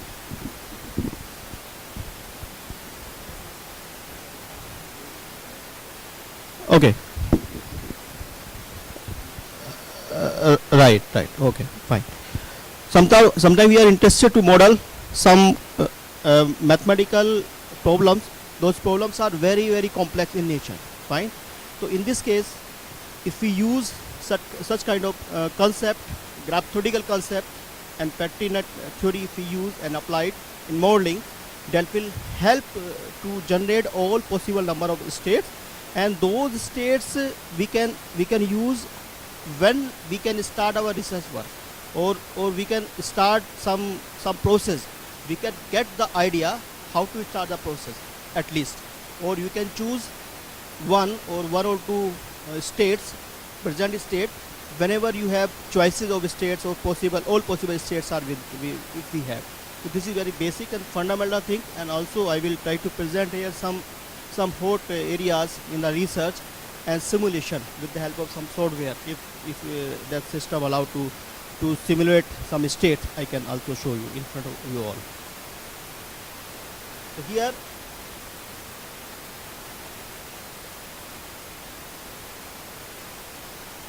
fine. So this is basically contained, or before that I can tell here about what is a petri net. Petri net, basically it is a discrete event driven system where we have some kind of states, or you can say it is a one kind of, before in mathematics we can say it is a one kind of directed bipartite graph. We know what is a graph in graph theoretical terminology. Graph means we have set and connection between them. That is a concept of the graph theory. Fine. But here it is why it is different. It is a directed bipartite graph, means if we split the one set of vertices into two disjoint non-empty subsets. For example, here if we disjoin subsets, boys and male and females are elements here in this classroom. if we divide boys and separate and girls are separate, and if we allow the one connection in one subset, another is the another subset, some kind of connectivity, and we are not allowing the connectivity within the subset. So that is the one kind of directed bipartite graph if we assign some kind of directions, maybe in terms of outgoing or incoming directions. That is a, so that system can be used where we want to observe the complex system, and we cannot see or we cannot imagine the complex system with the help of our naked eyes. But if you use this system, pertinent system, you can use. For example, these are the system astronomy. These are very complex system. It is very difficult to study. Then we can use the pertinent in modeling. Some diverse applications you can see here. Not only one. In almost every area we can use this concept in modeling. This is a geometrical, or you can say graphical representation of pertinent. We have two kinds of nodes in pertinent theory. One is set of transitions and set of boxes. Boxes means transitions, and this is a circle means condition, and dot represent, suppose you want to express or you want to represent some kind of resources inside particular place, or you want to check some kind of how the one state change from one position to another position. You can use those, that term is known as, in this concept point of view, means it is called token or sometimes marking. And arrow represent to connect the one node transition and place node to connect interchange. You can connect transition to place or place to transition, but you cannot connect directly place to place node or transition to transition node. You cannot connect in that case. Fine. So this is a pertinent. That is the one definition of the in matrix form. That definition is given by the Jensen. It is more operating definition. Basically, it is because it is the it can be expressed in terms of matrix form. It is a 5 tuples. P is a set of non-empty places, which is called place node, and T is a transition, which is also non-empty, and there is a connection between P and T, some relation. It is empty. Connection means empty relation. We cannot. And I minus I plus, basically it is a number of arcs connected from the place to transitions and transition to place. Whenever we connect the arc place to transition, that will be the element of the I minus, and whenever we connect the element from transition to place, that will be the element of the I plus, basically. That is the definition. And one more thing, this is very additional condition. Due to that nature, there is a difference, and it is better than the graph theory while we are modeling in some complex system. Mu naught is a marking, place to transition. That means place can accommodate any number of information, any number of tokens, any number of black dots. It can be 0, and it can be any number, any very large number. Large means positive integers. I'm dealing with a very simple pertinence here. Same thing here. If I'm not assume here some tokens, that structure is called basically digraph, or you can say pertinent structure. Fine. So here 4 places, 3 transition you can see in the picture slide. While we are model or when we are modeling some interpretation, whenever you want to model some buffer related problem, channel, geographical location conditions, you can take represent by a place node. A transition means whenever you have some kind of activity or actions. Action means you are dealing with the transitions, and token means it has some basically dot, or it means or it can be human, goods and machine, or whenever you want to check some kind of state, or you want to check whether the state is reachable or not, possible or not, then that means you are dealing with some kind of tokens or marking here.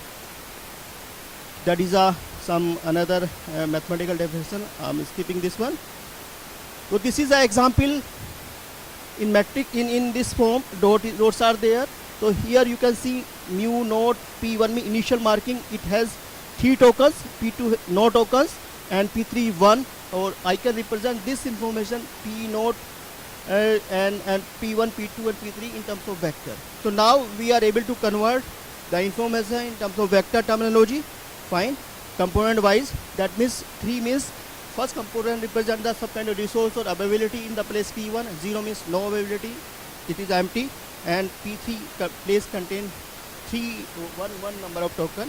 So that is a one kind of state, that is a current state. Fine. So how to generate the new states or next states? For this we have firing rule. That is an enabling condition or firing rule.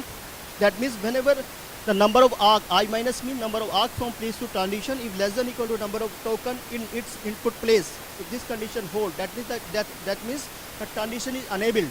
Okay, and enabled transition can fire, ready to fire. That means then new state, we can obtain new state of the system with the help of this mu naught P and arc from place to number of arc from place to transition plus arc from number of arc from transition to place. We can get the new state of the system if we use this, or we can find the updated state of the system. For example, so this is the petri net. Before firing, the current state of the system is it has two in vector form 2, 2, 1. It is 2 and 1, 2, 1 to 1 state. Fine. And if we use this transition, because this transition ready to is enabled and ready to fire, the new state of the system become the now state of the system. After firing, it has been changed. The new state is 1, 0, 3 and 2. So now this is current state. Similarly, we can also check whether the system is also enabled or the transition fired or not. We can check, even we can check absence of overflow. There is a concept here. Whenever you want to model such kind of situation, or you want to show the absence of overflow, or the system is live or dead in some state, we can check, we can get some information. We can use the firing rule. That is another example, just for illustration. We can model such kind of our seasons. Basically, we have 4 seasons: spring, summer, and autumn and winter. And token action means transition, because start of summer, that is one kind of action or some kind of activity. So a dot represents spring season is going on. Whenever transition enabled, a token moves from one place to next one. That means summer is there. Dot means token means summer is going on. Like this, we can model the situation. For every firing of the transition, we have the new state. The question is that, can we suppose we model some other seasons or several system, if we mix together? In that case, can we find the optimal sequence of the firing of the transition so that we can get the desired or required state? That kind of question we can have self-question. For this, we can write a program, and we can also simulate several properties of the petri net. Fine. So this is the image. Similarly, that is sequence. We can also write whenever mu naught initial marking is T1 fire, we have mu1. In this way, we can get the sequence of conditions. This state is immediately reachable from this state. Whenever T1 fire, it is reachable, not the immediately. This is the last one. The last state, the system may be dead or maybe continue. That is also possible. Next is the reachability concept. Same information we can store in terms of the reachability tree. I can show you with the help of example. So this is a petri net with 4 phases, 3 transition. Every transition ready, fire and enabled. Whenever all transition fire at the state, current state of system, initial state of system is 2, 1, 1, 1. Whenever transitions are fired, T1, T2, T3. Fine. So we will have these states. This is a marking basically. Whenever T1 fire, T1 has 2 tokens, then 0, 0 and 1. 2 means 0 token. It will fire. So you can store. So now we are with all possible number of states. You can check. So that is only due to that property. Now we can get the idea. Here, idea means whenever we are trying to find some kind of solution. So which state we should start? We can start from initial. You may start from here. If you want to get this desired state, you can start from here, or where, or you can check, or up to your as per your convenience. Fine. So that is the beauty of such kind of petri net. You are with the all possible states. Suppose you are from the reliability area, and you want to check some possible cut sets, for example. Okay. So in that case, sometimes there is a requirement to generate all 2 to the power n number of possible combinations. So in this case, we can generate, we have theory, Boolean pertinent, we can also use in the reliability, but some reliability expert is mandatory for this, but it can be implemented. I'm skipping this one. We can also express this concept in terms of matrix, maybe incident, negative, or positive incident matrix. These are elements, sink and source in terms of transitions. This is the power of the pertinent. We can use in whenever we have some kind of problem. Maybe you have a problem related with the series or sequence of problem. Okay, you can model the sequence whenever one state is there, second, third, fourth sequence analysis is there. You can model with the help of this pertinent. Okay, so that means whenever this transition ready to fire or fired, the new state of the system sequentially you can model. You can fit as it is while you are using the modeling. You can use it while you are doing modeling sequence analysis. Total movement like this, it will be like this, right? Similarly, you can model the distribution whenever.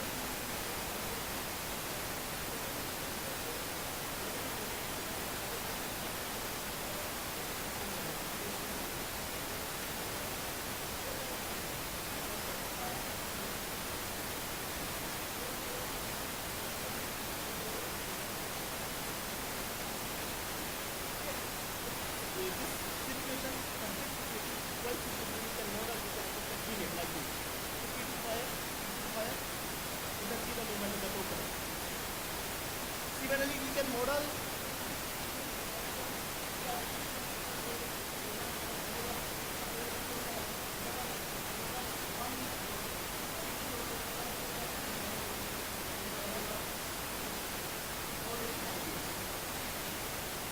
okay, one by one you can see the total movement here.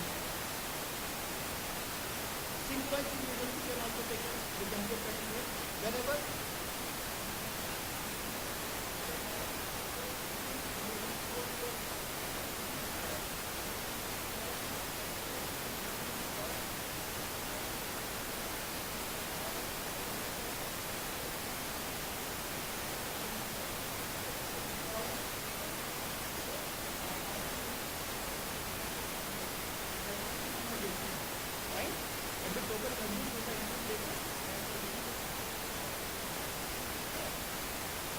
here like this.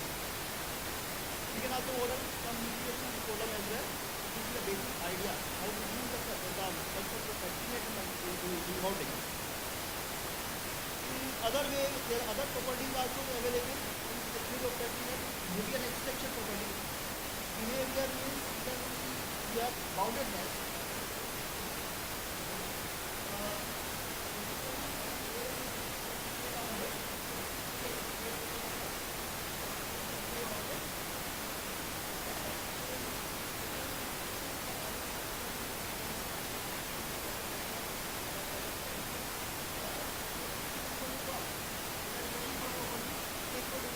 Now we are with the state system. The system is so safe that we are allowing the number of tokens. We have 0 or 1 here. So from this I got the idea to work to propose some kind of theory that we propose Boolean pertinent. So here, whenever I fire and if I make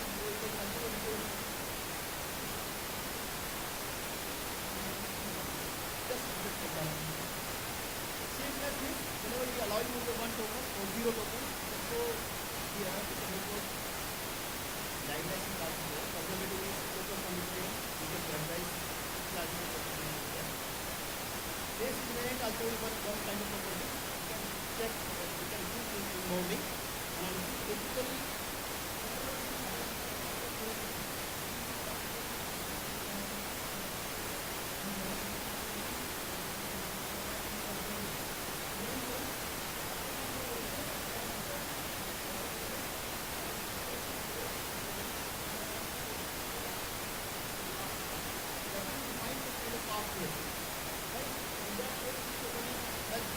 identify whenever we are modeling some biological network or some bioinformatics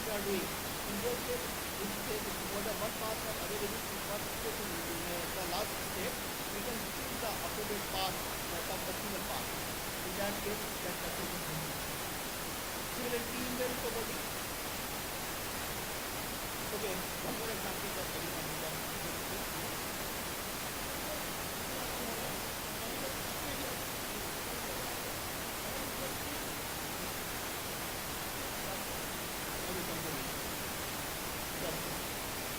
these are some applications.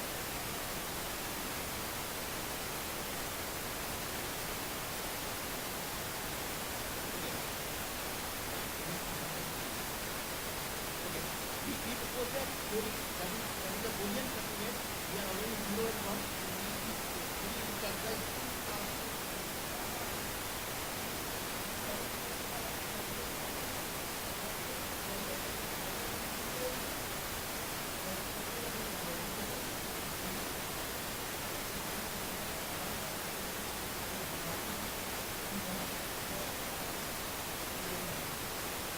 reason is that what is application and we have given this, and also we have this certificate which is Boolean, which contains all the mileage and sequences in the geometry, and you can see this.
Now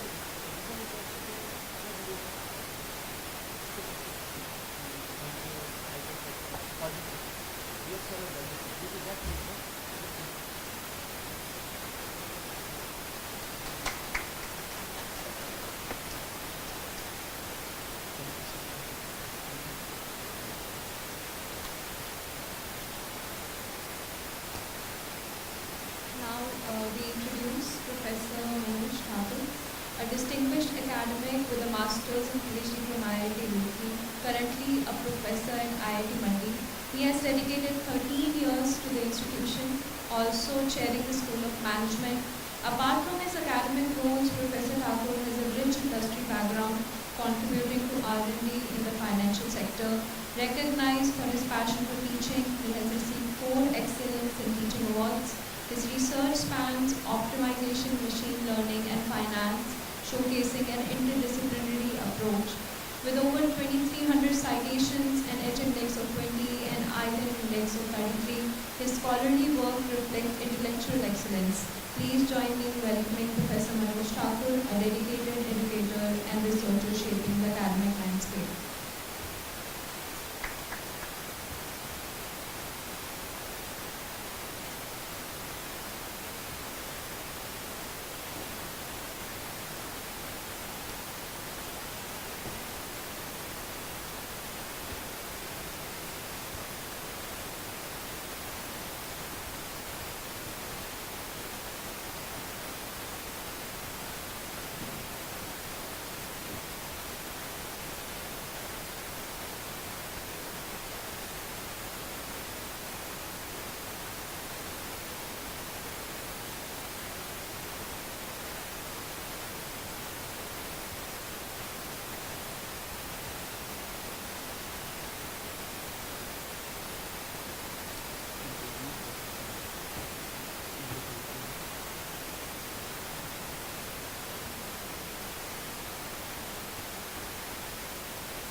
Good evening, and thank you for the introduction.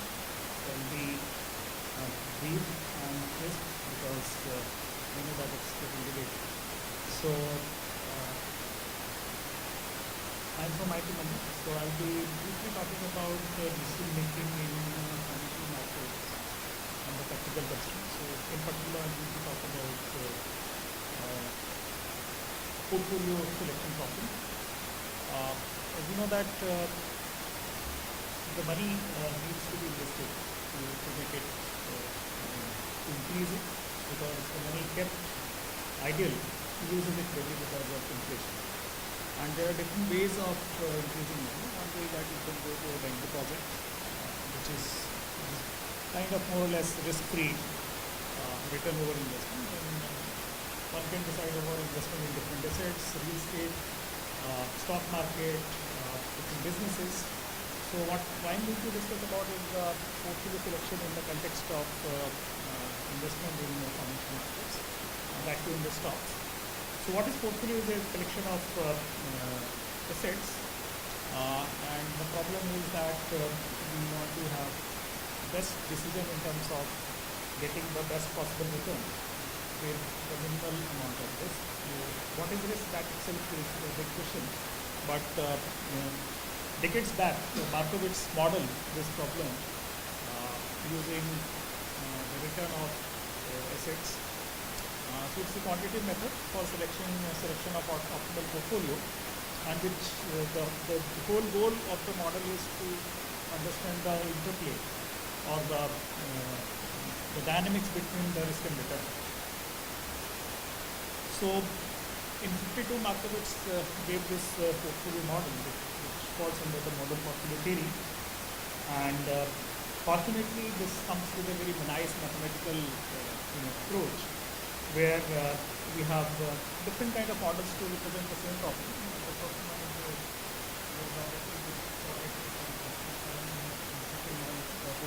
way, and the third one is a combination of a quadratic property. Each of these problems actually lead to the same solution if we vary the parameter alpha or gamma or lambda in these three models. So, and this is very well established that this can be solved very easily using our understanding of quadratic optimization, convex quadratic programming. There is no challenge lie in this, but this is what which started this whole discipline. Now, similarly, the same problem could be written as a bi-objective model also, instead of writing a single objective model, where we want to maximize the return and minimize the risk. And risk here is defined as the variance of the investment portfolio. There are different definitions of risk. It's a vast area of research. Still, nowadays the more popular measure of risk is the conditional value of risk, which is a kind of industry standards. The last two constraints, the first one is called the capital budget constraint. That means whatever money you have, that has to be invested in the market. And the last one is that no short selling is allowed. That means we only are going to buy the stocks, or at the next we can have a zero investment in a particular stock. Now, what happened over the period of time? This problem became more and more complex.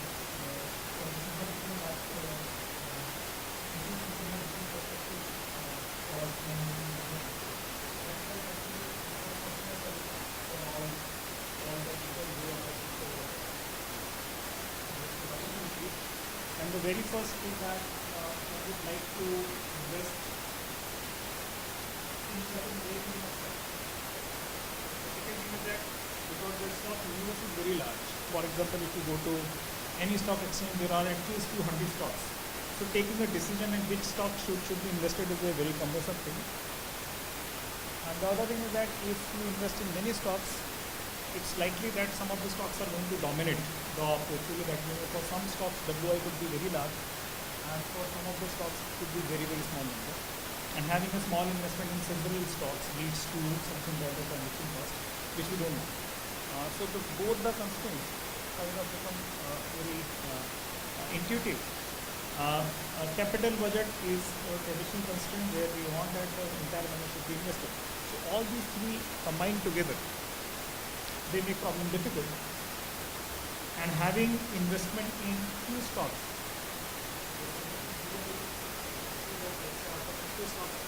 one would like to invest only in 5 stocks.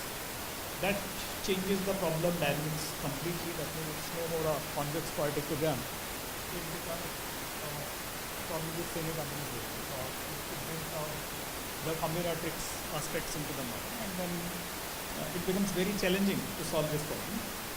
So the work here, what I'm going to talk about, is how to solve this model. It is more practical. Many more things could be added to this, but this itself is quite challenging to solve it. The second thing is that sometimes 5 out of 50 stocks, I could say that I would like to invest, let's say, between 5 to 10 stocks. So that's how this K1 and K2 basically counts your number of stocks. which have to be part of investment. So in that light, we can write this bound sum equation. We will go to some and for different stocks, this lower and upper bound could be different. Most of the time, literature says same bounds are given in the research papers. So there is a lack of theoretical framework which can deal with these all these constraints contribute. Another constraint which is more important is that it is called the round lot. The money invested in one particular stock, it goes in chunks. For example, if you are investing in a future of a stock, so future comes in lots. That means either you buy one lot, let's say one lot consists of 25 stocks, either 2 lots, 50 stocks, or maybe 10 lots, 250 stocks. So with WI cannot be applicable. There are many constraints, many limitations of the standard mathematics model where we assume that WI could be even a fraction number. It could be any fraction number. Right? So that is not a practical assumption. There is also assumption on not short selling, that means WI should be equivalent to 1. There are few more assumptions that stock returns, they follow the same distribution, right? Which is also not the case. So to deal with this problem, several techniques have been given. The one I'm going to talk about that basically brings into the bigger area of optimization, which is not that old, which is called heuristics or nature-inspired methods. So all these problems, whatever I have discussed, that falls under this category. These are all human, non-human problems. And of course, there would be bounds on real variables because any physical problem would have finite values for the decision variables. So we discuss about, we apply something called GA, genetic algorithm, for solving this model. It's not very new technique. The first version of this came in bit 70, which is called simple GA or binary GA. And later on, by the end of 80s, so binary GA essentially is to convert the problem into a discrete space where each solution, each variable is represented using a string of binary alphabets, 0, 1. So we map our continuous problem to discrete space, we try to do something over there, and then we go back to the real space, right? So in late 80s, what people thought that, okay, why there is a need for going to this mapping and then come back, let us try to deal with these variables within the continuous domain only. And that's how the real coded GA were introduced. So the GA we adapted in this, that was a real coded GA. So the entire cycle is that it is different from the traditional technique because traditional methods they are called point-based methods. For example, Newton's method, you have xk, then you can find out xk plus 1. It's an iterative method. We cannot find x10 without knowing x9 or x7 or x8, right? But in GA, what we do, we deal with a big chunk of solutions altogether, that means, which is called a population, and these populations keep on evolving with some simple rules. These rules are called and mutation. And we keep on doing this. All the solutions keep on updated together. They are selected based on certain criteria. Several selection mechanisms are there, and in the end we have some kind of combination criteria, which could be maximum number of iteration or reaching up to certain level of accuracy or stagnation. So what we did, we tried to work on these two aspects, and for real representation. So this is the scheme which basically generates a new solution. These are the solutions right now with us. Just like xk plus 1 equals to xk minus f dash xk upon f double dash xk in the Newton's method for optimization. I think that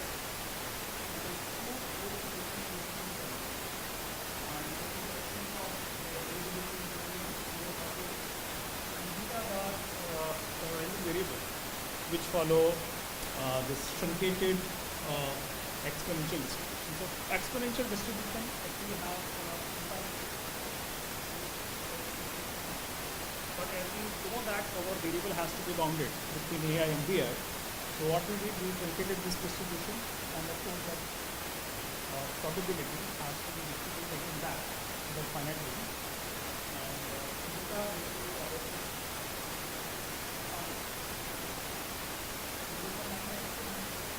theta guarantees that whatever we produce, that quality ai is next about to be xi lies in the ai to bi.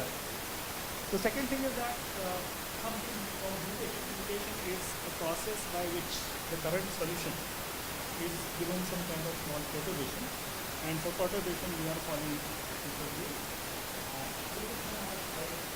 probability, and it's a tunable parameter for each problem. So these two operators were designed for that particular problem, and we use equivalent selection for this problem. And once we applied this, so other thing is that the set of constraints. So traditional literature says that for function handling we use penalty function. And for penalty function method, one challenge is that it introduces a lot of parameters for equality and inequality. We have to use different parameters.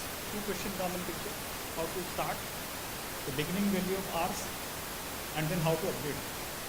So many things have been suggested in the paper. If you go through a very famous paper by Coelho in around 2000, that paper itself is a 50-page paper. It deals with a lot of constraint handling techniques, especially for population-based heuristics. After that, so much work has been done. So what we did, we adapted a method which does not require this at all. That means there is no parameter at all. And this method was given by Dave in 2000, and the name is parameter free penalty method. The good thing is that it is well suitable for these kind of population-based heuristics. And what it says that, if I can show you the picture, it says that there are 6 solutions in paper. The 3 on the right side are feasible, and the 3 on the left side they are infeasible. And when I go for the comparison, if one is feasible, another is infeasible, I will give a similar amount of maybe the physical solution will be better. If both of them are infeasible, that means they are less free. The one which is less infeasible, that would be better. And if both of them are feasible, I will decide for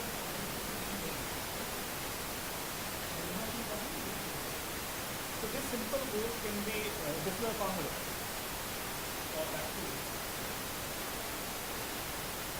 This simple rule avoids using any parameter. You can directly apply this, and you can include this in any population-based heuristic. And this method works so well in last 20 years or 22 years in literature, it has become a standard. There are one or two other methods which also does not require penalty parameter, but this one is very reliable.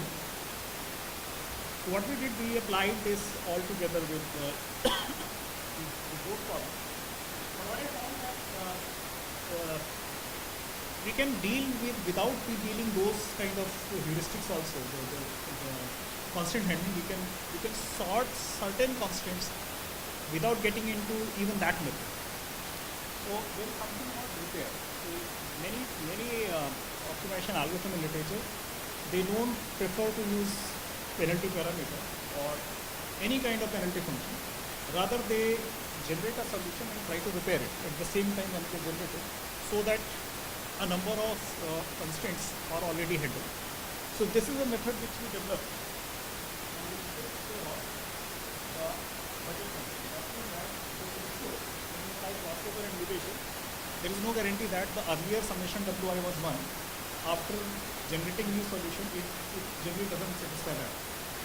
So if you apply this repair mechanism, there is a theoretical proof that it preserves all the property, including that summation wi is 1. It keeps the solution also in the bounds, and you can use it. Right? So no penalty parameter also is required, no penalty function associated. So to check this, we did some simulation, and I can tell you that this is actually predicted actual set of solutions. If you solve those problems with different values of alpha or gamma, if you solve the frontier, is the ideal condition. This is called UCE, unconstrained efficient control. That means when you don't have restriction over how many stock you are going to invest, and you don't have restriction over that my amount of investment should be between AI and B. Only budget and not shortcut investment.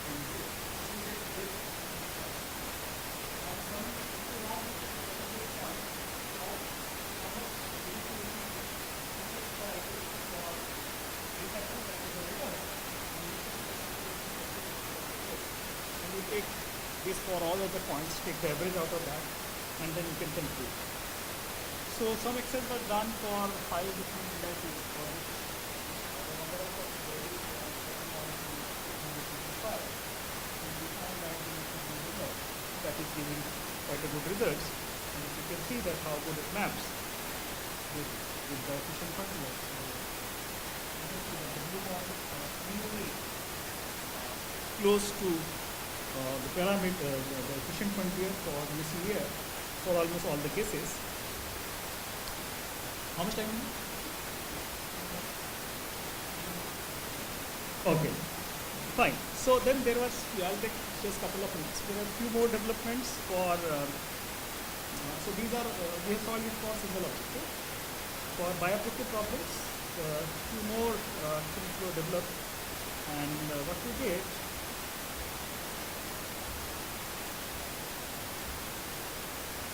we again came up with a repair mechanism which takes care of even the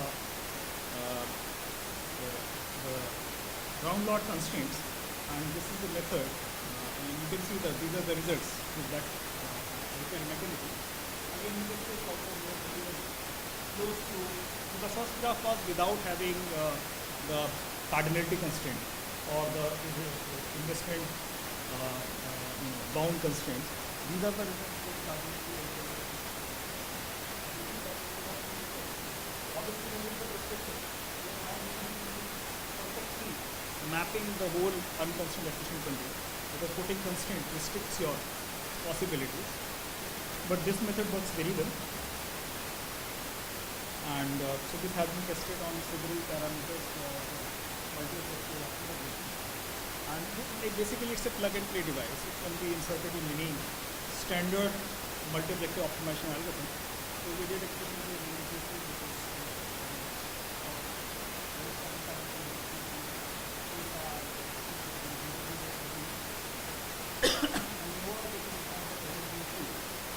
perhaps give the best result. So this methodology can be applied inclusively, which is just like a USB drive. You have a problem, you have a set of algorithm. We use this thing to satisfy the set of constraints, and they satisfy all the constraints for all the problems, but in some cases the results are better than others. So then the last work we did, that most of this work do not include the transaction cost, because when you invest in financial markets, you have to pay the cost. And that transaction cost model itself is very complex, and it brings non-linearity after non-linearity. Each stock, the transaction cost varies with different stocks. They are not at all connected with each other. And further, this got modified. So now the budget constraint becomes because the money spent for transaction comes out of your budget also. That makes it more complex, and for that we have developed an iterative scheme, which is more complex, with a mathematical proof for that, which guarantees that within few iterations it will converge and it will satisfy the budget constraint. And these are the results for tri-objective problem. And it was found to be the best algorithm in terms of getting these results. So I'll stop here. If you have any questions.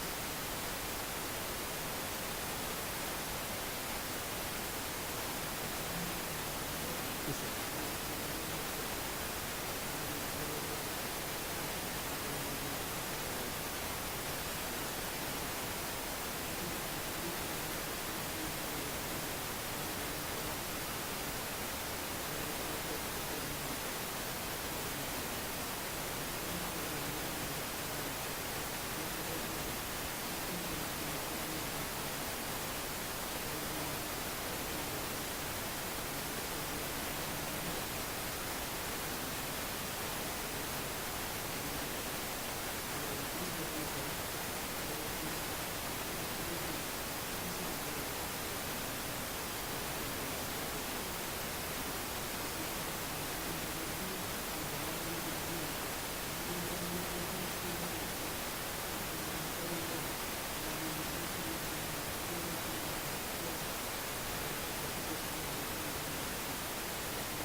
These are not 12 constraints, sir. These are the constraint depending upon number of stocks. So this comma bench model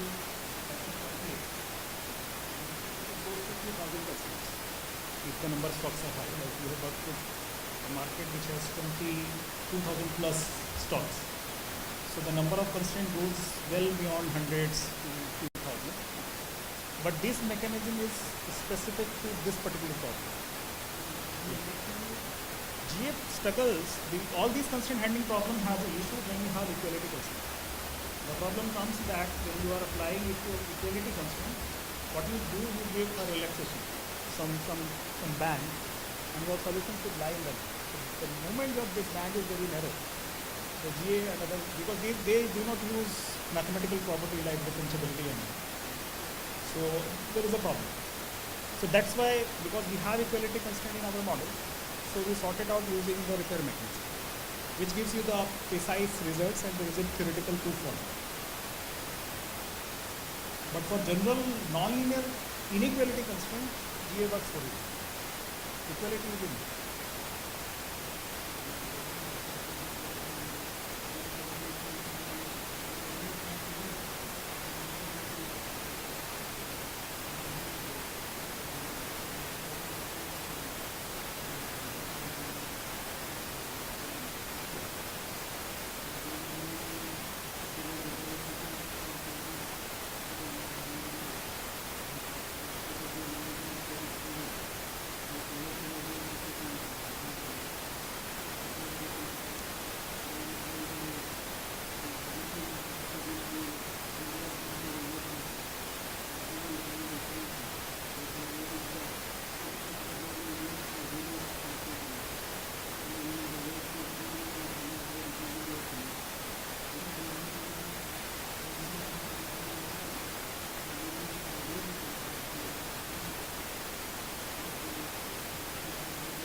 So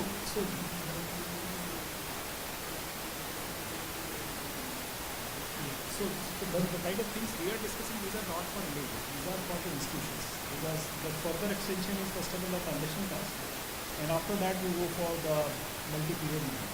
So like your pension funds, the big funds, all pension funds, even your all of them go to function models. So the big decisions are taken based on some models. It's not that one model plays in the background.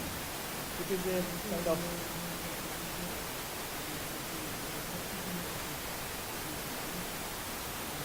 well with the modern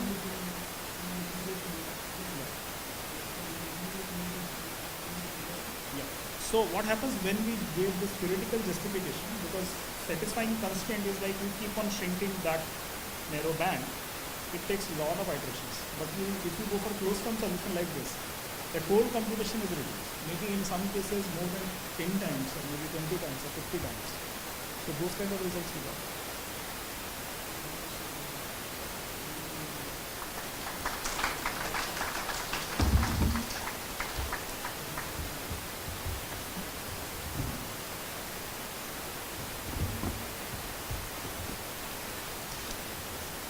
I now request Professor P.K. Kapoor to facilitate Dr. Manish Thakur with the momentum.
I now request the to facilitate Dr. Devendra Pratap Singh with the momentum.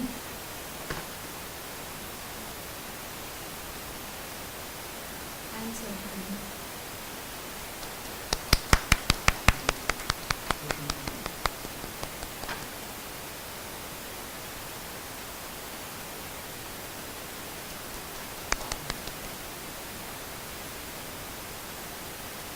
I request Professor H.D. Arora sir to facilitate Professor P.D. Kapoor with the momentum. And certificate.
We would now like to invite our delegates for oral presentation. Timing is 6 minutes for presentation and 2 minutes for question and answer.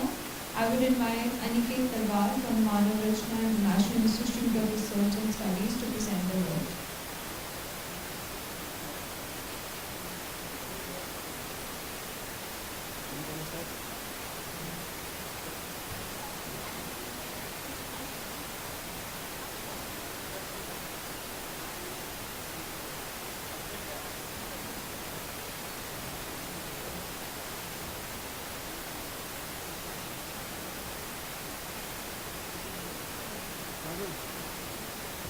Good evening, all of you. The topic is detection and diagnosis of crime.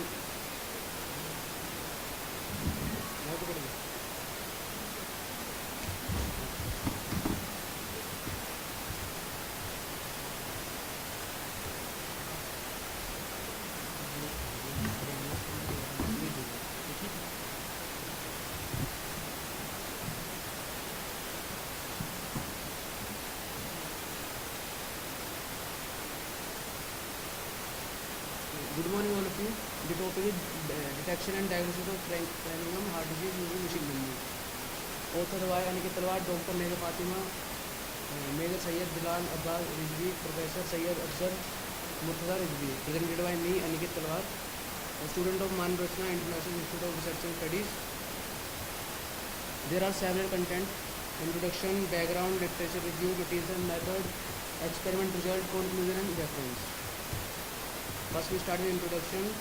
Cranium heart disease was started in 1948 with start 5,209 adult cranium individual in 1948. Cranium heart studies still a single longitude, transnational and highly phenotype. There are objective, two types of objectives: significant outcomes, health and technology. For example, big data, process, and machine learning accurately predict and prone heart disease. It has two-fold objective. Firstly is multi-generation of the data of accurate utilization. Secondly is accurate prediction of the diabetes, CLD, only heart disease. There are a background of heart element.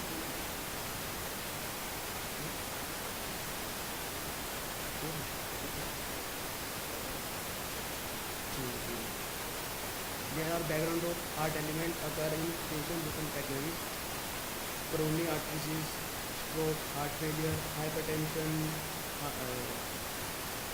high cholesterol, and there are two types of modified risk factors. First is high blood pressure, high cholesterol, smoking, which we reduce by ourselves, and second is non-modified, which cannot be reduced: age, gender, family history of heart disease, literature review. We study many papers, but 11 paper are best. First is paper 1. It has we study paper 1. It has great detail, like comprehensive, multi-dimensional, longitude, and highly phenotype. In paper 7, we use machine learning methods such as random forest, decision tree, and can nearest neighbor. Materials and methods. Dataset description. Premium heart disease dataset include 4,240 records, 16 columns, and 15 attributes. The attributes are gender, age, current smoker, diabetes, total cholesterol, and blood pressure. The dataset predicts whether the patient has a 10-year risk factor of the future. Criteria of model selection. Logistic regression for binary classification, and random forest complex relation between risk factor and heart disease. Decision tree. It can handle both numerical and theoretical data. Requires little data processing. K nearest neighbor, simple to understand and implement. C detailed methodology. We use data and split in two parts. First is 70 to 80% training set, and second is testing set. From training set, we go train model, and then we go evaluate model performance on training data set, then estimate model performance parameter. It records information confusing metrics. It follows true positive, negative positive, and false negative.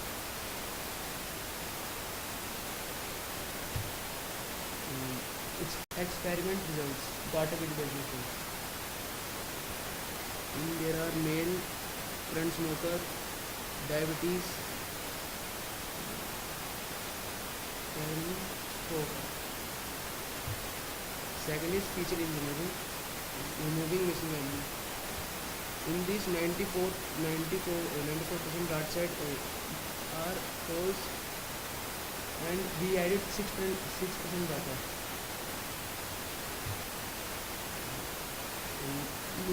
Filling missing value, mean, median, mode method.